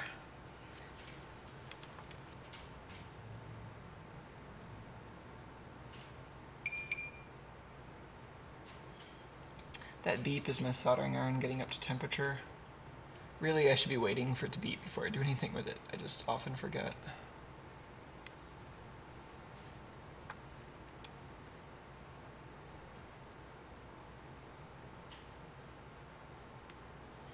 This is the kind where it goes into a lower temperature sleep mode when you sit it on the stand for a little while. And then you pick it up and it heats up again.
What I got then, besides a video file that's almost gonna stop. It stops automatically at 30 minutes. Sometimes it also stops at other times. Alright, so that's actually all those parts. Finally, the larger components. The chip socket, the trimmers, the jocks, the DP-DT switches. Well, the one switch, rather. Let's do the chip socket. So they've got the chip itself and the socket programmed with two little yellow dots. I wonder if one of them is programming and one of them is QA or verification or something. And this is just a socket that the chip can go into so that we can insert and remove it without having to resolder it. Because these are really, it's not actually good to desolder chips this large. Like, it's just so much heat that the chip is probably not going to be great after you're done. Like, it's certainly, like, salvaging chips like this and replacing them is certainly a thing. You just don't necessarily want to desolder something with this many pins if you don't have to most of the time, so sockets are useful for that reason. You never see them for larger parts or for surface mount parts, really. Surface mount surface mount sockets certainly exist, but they're specialty parts that are usually used for programming jigs and stuff like that. They're just too complicated and expensive to include in every product usually. But if you go back in time and look at some through-hole designs, you'll often see stuff that ships with sockets. not like low-cost stuff, but not like super expensive stuff either. Like, it wasn't that uncommon to see socketed chips when it was something that there was just any chance that they needed to do a field replacement of. So like PC hardware would have socketed memory chips and socketed CPUs sometimes. Sometimes you'd see professional stuff that just has everything socketed, just because they didn't want to have to fuss with desoldering if they had any replacements to do. I think my function generator, I took that apart on video a long time ago, and I think everything in there was socketed, if I remember right. So we've got pin 1 right over there, and this little half circle for pin 1. And I don't think we need to bend anything. I think that sticks in there pretty well on its own.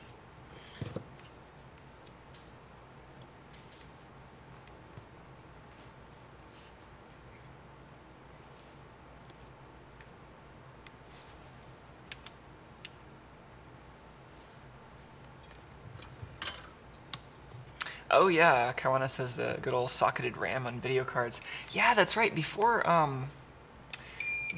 SIMs, like the modules of memory that everyone's familiar with now, and DIMMs, like DIMMs were dual inline because they had pins on both sides.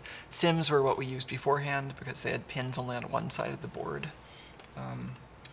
Anyway, the whole idea of a card with memory on it is relatively recent, and it used to be if you wanted to put memory in your PC, you would put chips in sockets like this. And then for a while, even after the main memory was on a module, you would install chips like this for your cache memory. And then, like, I guess video cards also did this. I don't think I ever had a video card like that, but I can totally buy that that was common for a while. SIPs, I don't remember those. Single inline package pins, I don't know. SIP. Everyone likes their single inline stuff and their dual inline stuff. Maybe we need triple inline. Put parts on all 3 sides of the circuit board.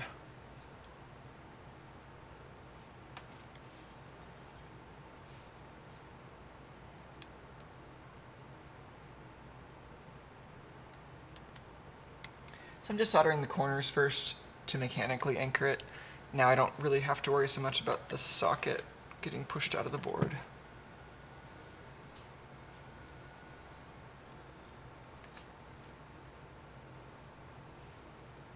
Oh yeah, the gimbal was unhappy. I was hearing it, and now it's no longer unhappy, but it's not looking at the desk anymore.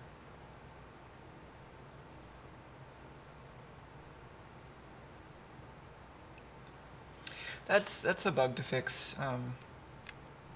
There are a couple of approaches there. One approach would be to make the oscillation sensor less sensitive, but I would like to actually fix the oscillations too. We've been able to tune the gain parameters recently.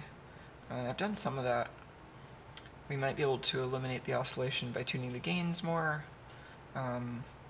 We might actually have to resort to trying to balance the gimbal better, because one of the root causes there is the balance is currently not so great.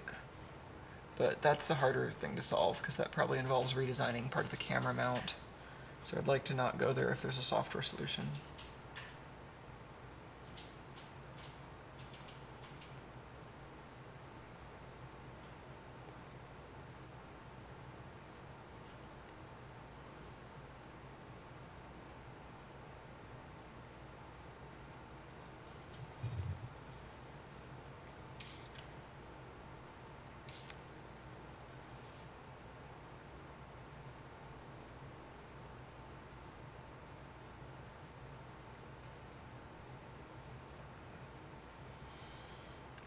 Microscope does not actually help for through-hole soldering. I'm doing this just for visual appeal, really.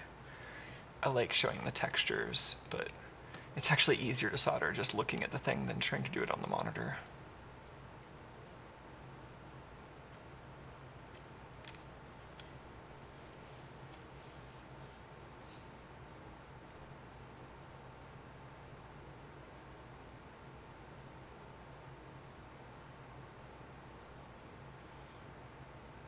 Yeah, that's a weird habit I get into on this stream sometimes, is doing all my soldering under the microscope just because it looks more interesting.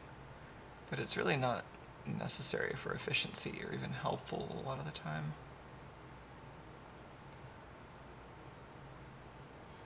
But if I don't look at the monitor at all and I just look at what I'm doing in real life, then I'll get the framing completely wrong. So I don't know, I gotta figure out how to split my attention most of the time.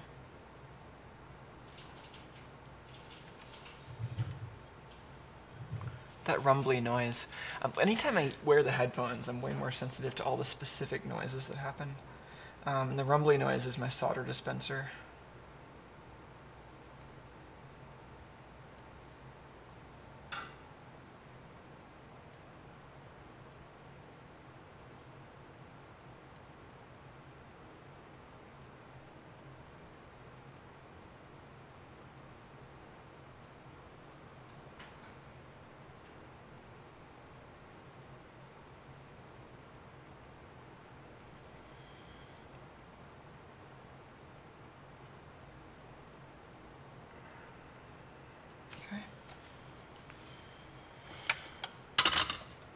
Some nice speculars there.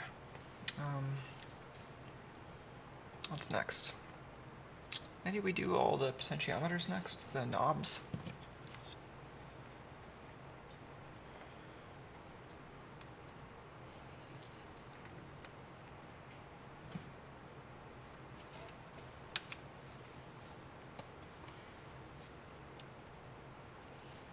That's pretty cool.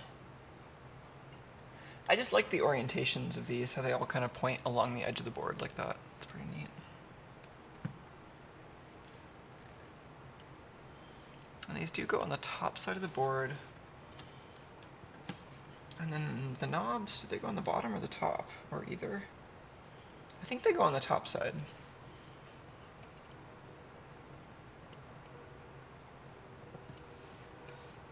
Just like that. That's how the thing looks in the photos.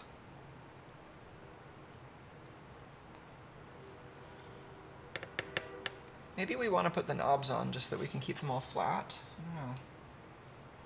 I also totally didn't pay attention to where the pointer actually points.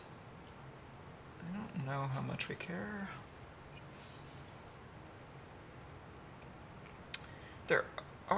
It is hexagonal, so there's, I guess, 6-way symmetry. Let's leave the knobs off and just put the variable resistors in.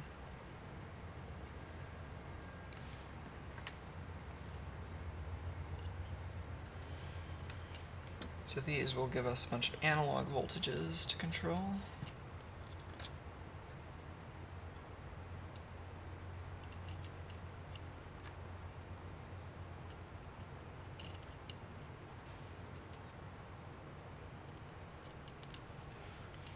I think for these I might just want to sit them on the table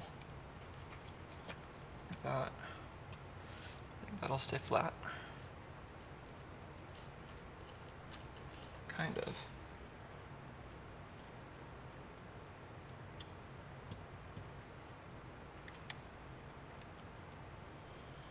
That won't stay flat on its own, but I can make it stay flat, I think.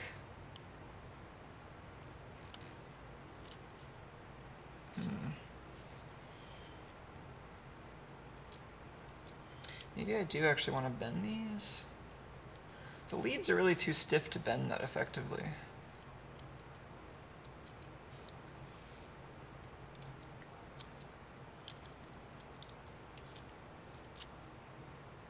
I mean, one strategy that I do sometimes is to solder the parts while the board is upside down. At least tack them and then do soldering once I flip it. It's tempting to do that. It'll just help be sure that these are all flat against the circuit board. You can even, with plated through holes like this, you can even do that soldering on the top side of the board.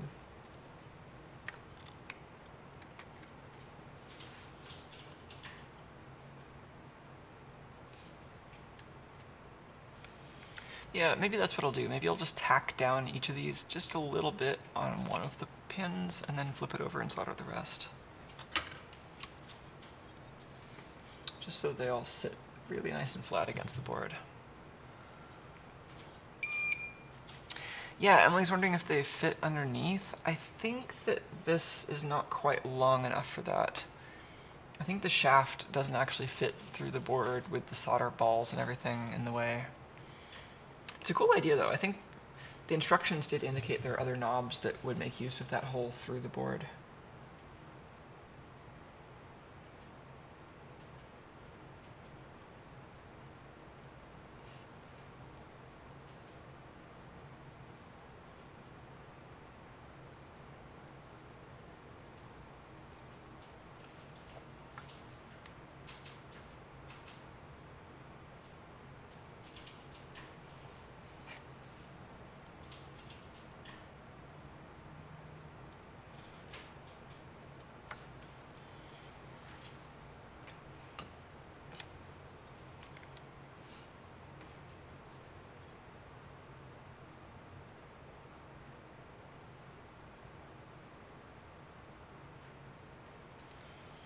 Certainly not trying to put a ton of solder. I'm just adding a little bit so that it's mechanically kind of stuck on, but... Alright, now let's flip it over.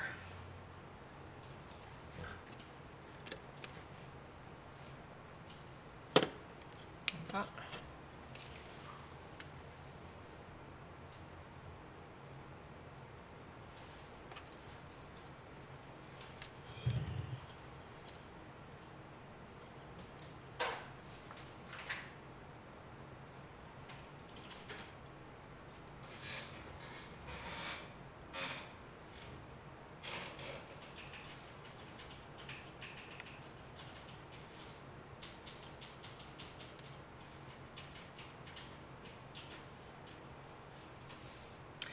Yeah, part of me feels like finding community has been way harder recently than maybe in the past, but it's never been easy.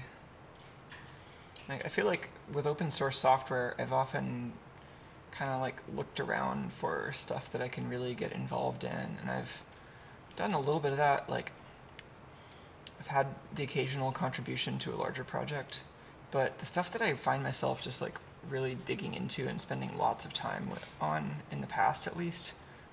Oops, that was the one that I tacked. I shouldn't have started with that one. I have to like fix that. Yeah, like I've dug into open source projects on occasion and contributed, but the stuff I find myself just like really getting into is often like my own kind of hobby project stuff, or stuff that I've done for a job that has been like really consuming. And it's been hard to find like community situations where I feel like we can all be aligned as far as like goals and the way that we try to plan things for long periods of time.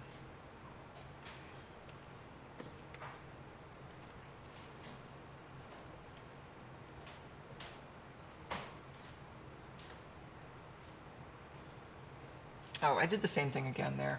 I was soldering the one that I had tacked down, which was the only thing holding it in place. And of course, so as soon as I melt that solder joint, the whole thing falls off.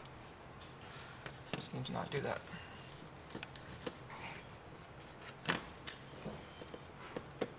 And then of course I fix it in a way that involves touching the hot potentiometer with my fingers.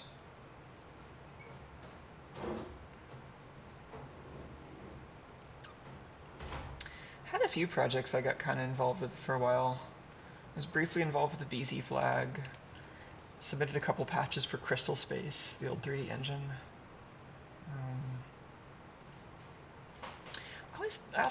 I did it again.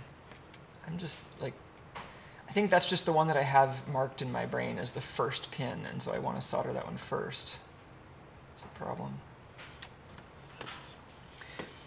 Yeah, I thought Blender could be an interesting project to contribute with too. I actually have an ex who worked on that. I don't think I'll run into them there though.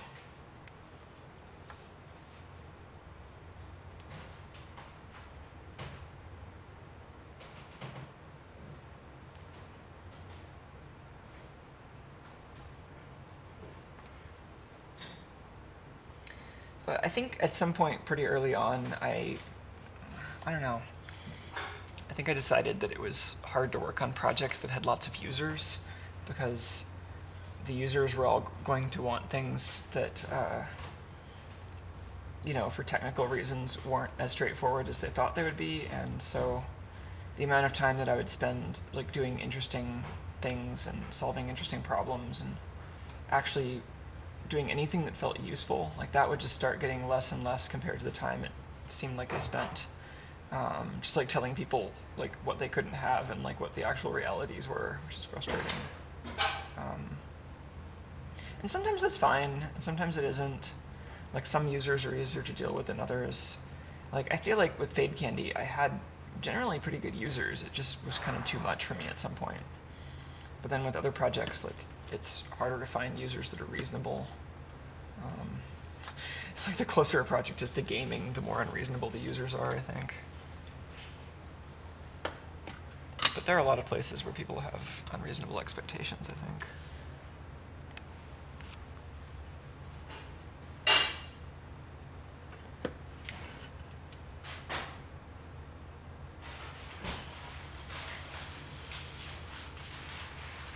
Yeah, I often find myself just like stuck in between the things that are like interesting technically and the things that actually help anyone out.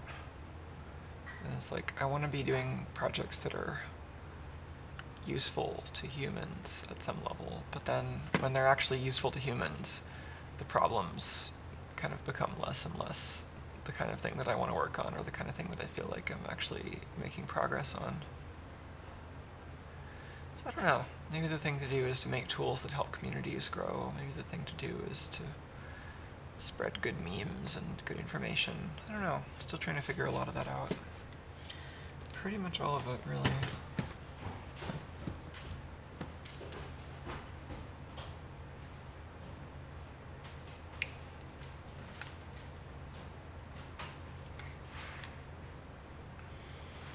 Oh, Guillermo was wondering what I'm making. This is a Boldport Club kit. So it's a kind of monthly electronic / art thing that our drummer does.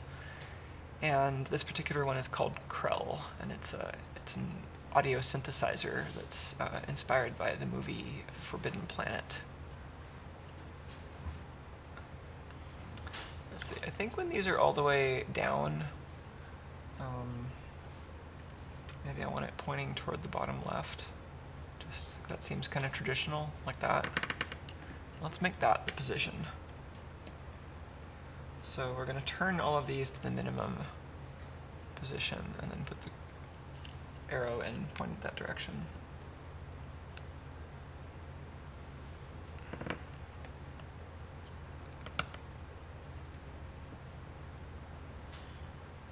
It's going to be a little different because like these are all rotated also.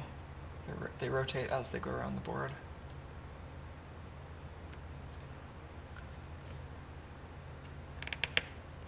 Yeah, I'm excited to hear this also. We played some of the sample clips from the project website, but anxious to actually hear it in person.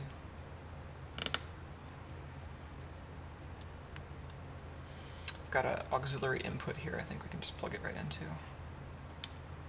Just need to get an extension cord for it.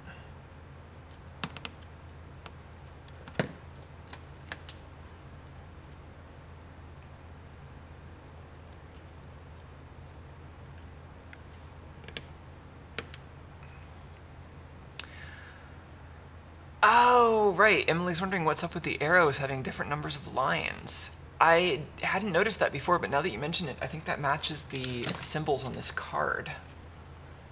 So I think that identifies which arrow is which, kind of like the number of dots identifies the buttons. That's nice. So amplitude, LFO, pulse width, LFO waveform, LFO frequency, LFO amount, DCO pulse width, LFO pulse width. Yeah. And then I guess these have different meanings when you're holding down that. Oh. Are they relative adjustments then? Like while you're holding down the button, they make a relative adjustment? I don't know. And then there's some chords over here. Reset, save, recall, and then some demo songs. That's really cool. Yeah, and I like this. I like the diagram markings and everything. This is really neat. It's like a little bit alien, but it also makes sense in this kind of IKEA instructions kind of way. Alright, so we need to add the jack and the switch. And then I think we might just be down to cleanup. Like any kind of niceness we want on the back side. Like, I don't know if we want to do solder domes. We could do that if we like. We could also just clean the flux off. So this is the headphone jack over here. Doesn't really have any way of holding itself in. We could bend these down. I might just hold it while I tack it though, just to get it really flat against the board.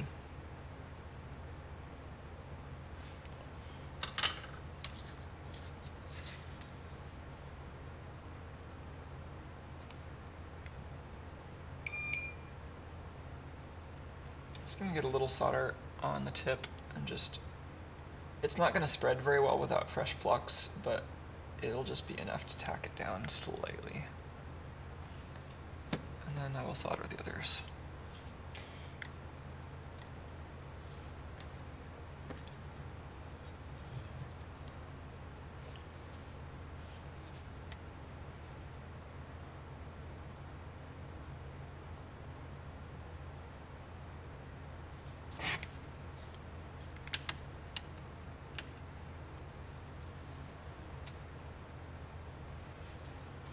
To look to see if the microscope recorder is broken yet. I think it's fine. That's the view we want though.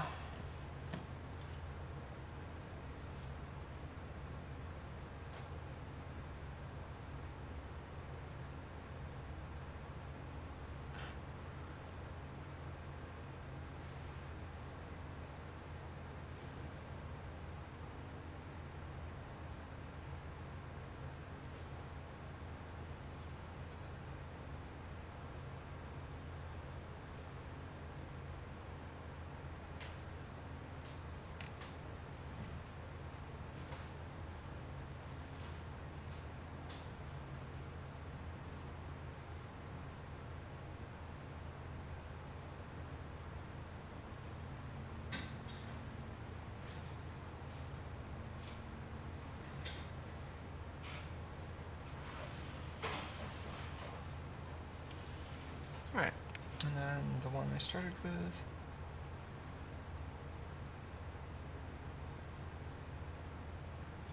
You see it reflow completely once I add some fresh flux. Yeah, okay.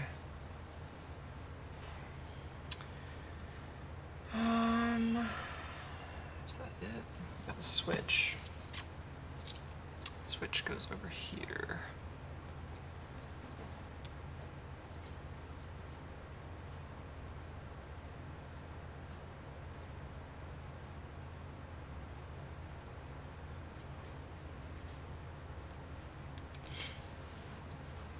Okay, this is symmetric, we just have to put it down so that it fits.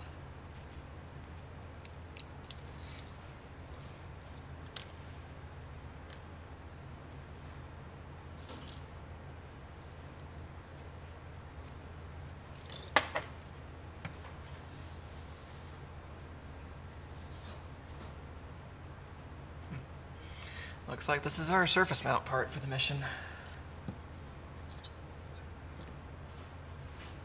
Yeah, I'm gonna have to align that while the first pad is hot.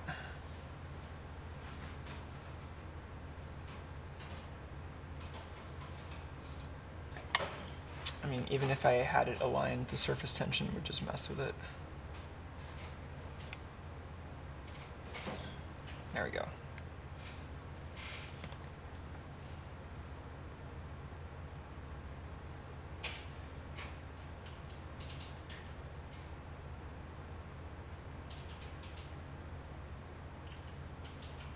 I think we need more flux.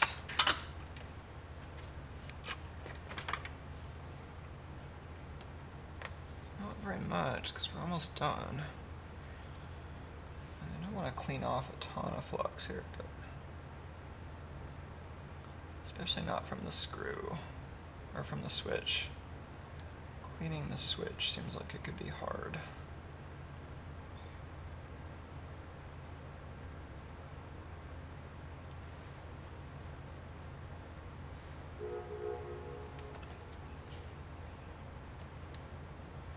hoping that doesn't lead to flux getting in places where it really shouldn't be.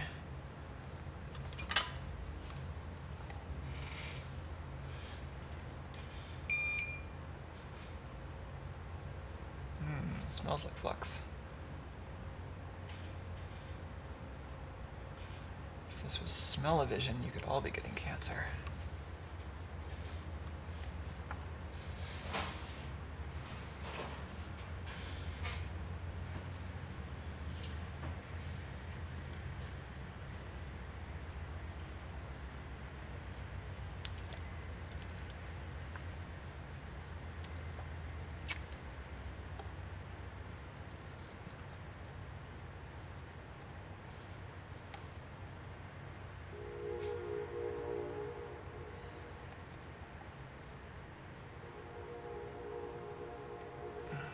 Melt that potentiometer. I'm really close to the potentiometer there.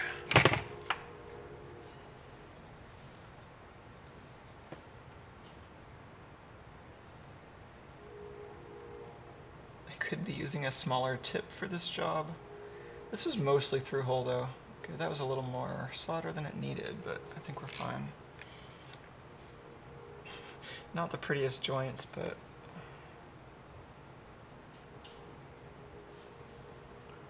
alright. Yeah, these cause especially large much cancer in the state of California. That's how this works. Okay, I don't know if I want to redo everything here for smoothness, but I'm gonna do solder balls on some of these and then clean the flux.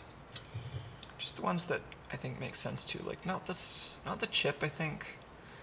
I don't necessarily want to trim all those leads short and then make solder domes, but I'm going to do some of the ones that'll bug me if I don't, at least.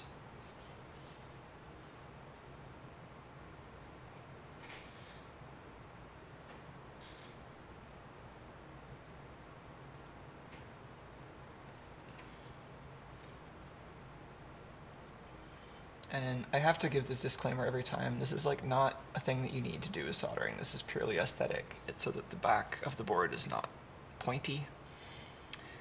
It is not necessary and sometimes not even a good idea on other circuits, but on some of these aesthetic Boldport projects, I really like to do it.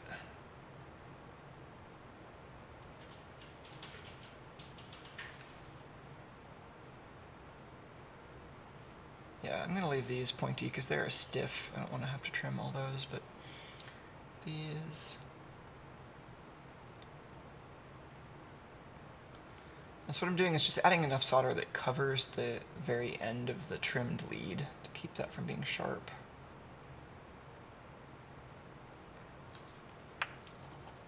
Drossy little nugget on there.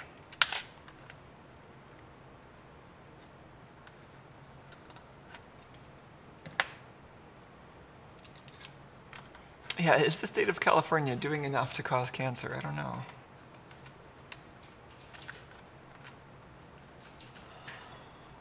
Yeah, it's okay, we got more cards. But yeah, I should keep the cards coming.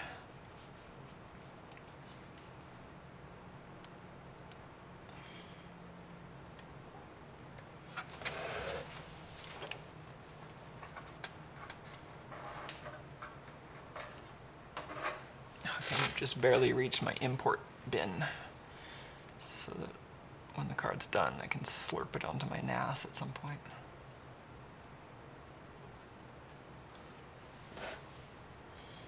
Yeah, that's what my workflow usually looks like.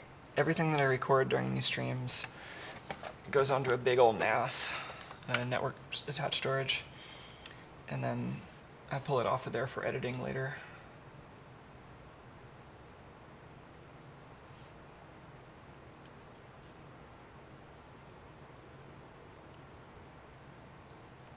And sometimes I just go through there and try to see if there's any footage that would be useful for a project, but a lot of times I try to keep stuff sorted into projects ahead of time. I've been going back and forth about that though. Like, my usual thing is to sort things by project. The project divisions are a little bit arbitrary, but you know, often they make, like often they're pretty straightforward. but that requires a separate manual step. The thing that's automated right now is just storing everything by date. And because that's automated, when I do backups, the backups back up the file that's been stored by date. And then later, if I go back and manually categorize it, they'll back it up again, which is not great. It's like a little bit of storage that I'd rather not have to pay for. I mean, the original backup ends up expiring, but not immediately.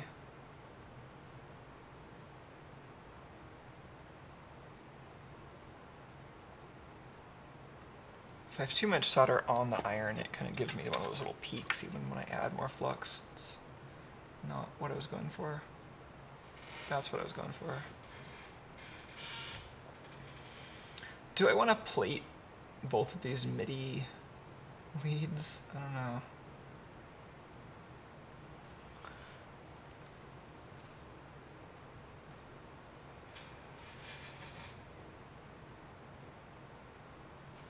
I should have gotten that more on frame.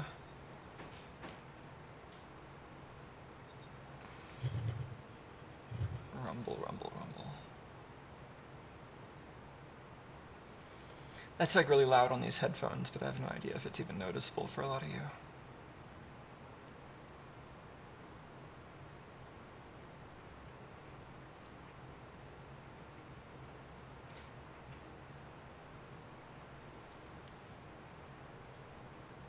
Okay, I'm just going to do this for aesthetic purposes. Just wanted those to be a uniform appearance. So I'm going to put solder on and then take it off to solder plate that surface. Oh, a techie liked having just one plated. Yeah, that was nice too. Oh well, that's gone.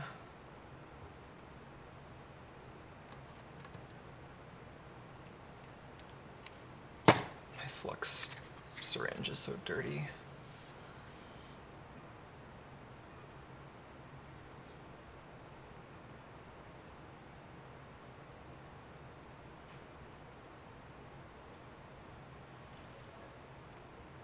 There we go. It looks gross with flux right now, but after we get the flux off, that should be pretty nice.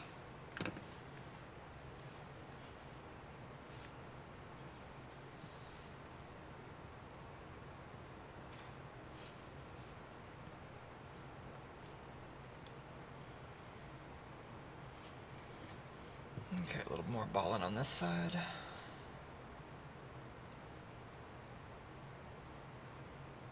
Yeah. Drossy nugget.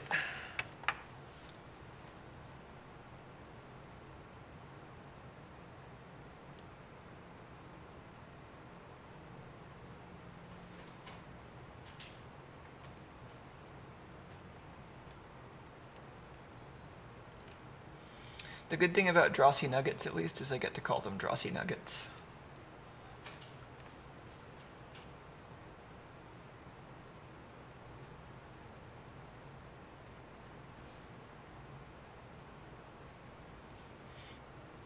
So much flux splatters that you get to see at the on the microscope at this point.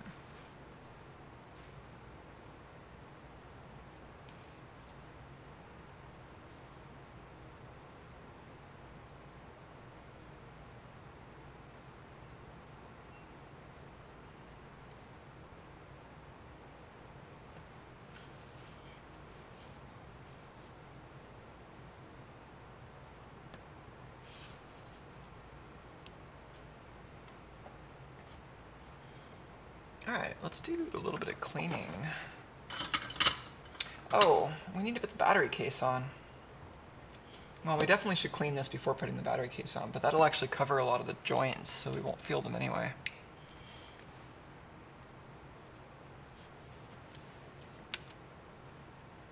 Alright, well, let's do some cleaning.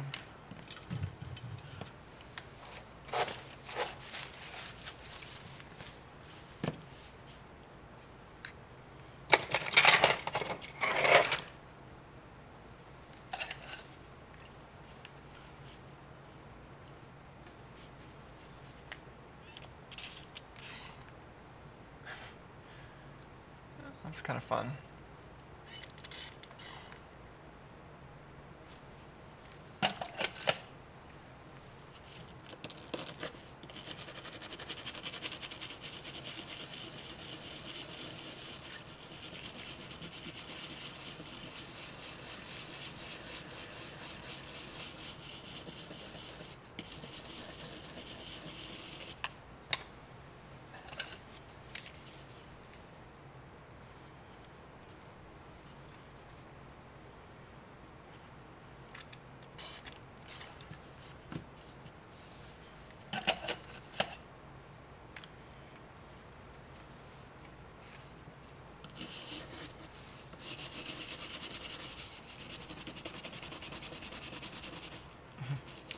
there's a little bit of junk included in some of these joints. Like if I was really trying to just make this look perfect under the microscope, it would take a lot more attention.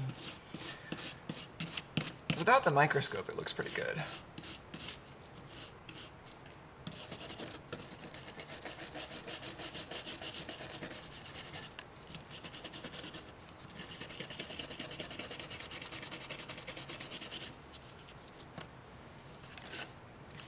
Let's like scrub this a bit more and then rinse it.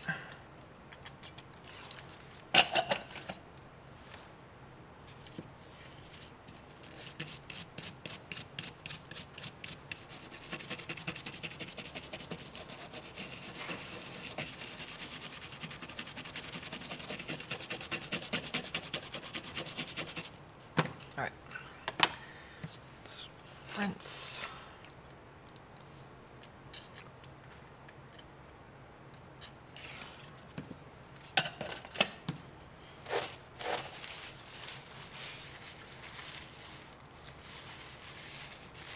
Alright, and maybe, I don't know how much cleaning we can do or how much cleaning we need on the top side, but let's at least try to focus some cleaning around the switch where we did some soldering on the front.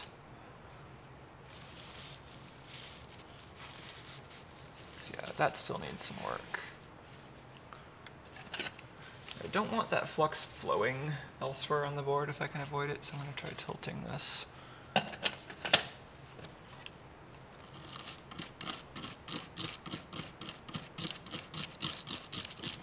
I really don't want it flowing into the switch if I can avoid it.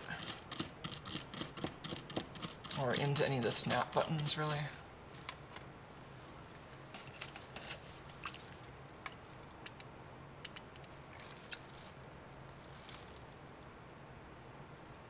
Okay. Anything else on the front that needs work? I think we're ready for the battery.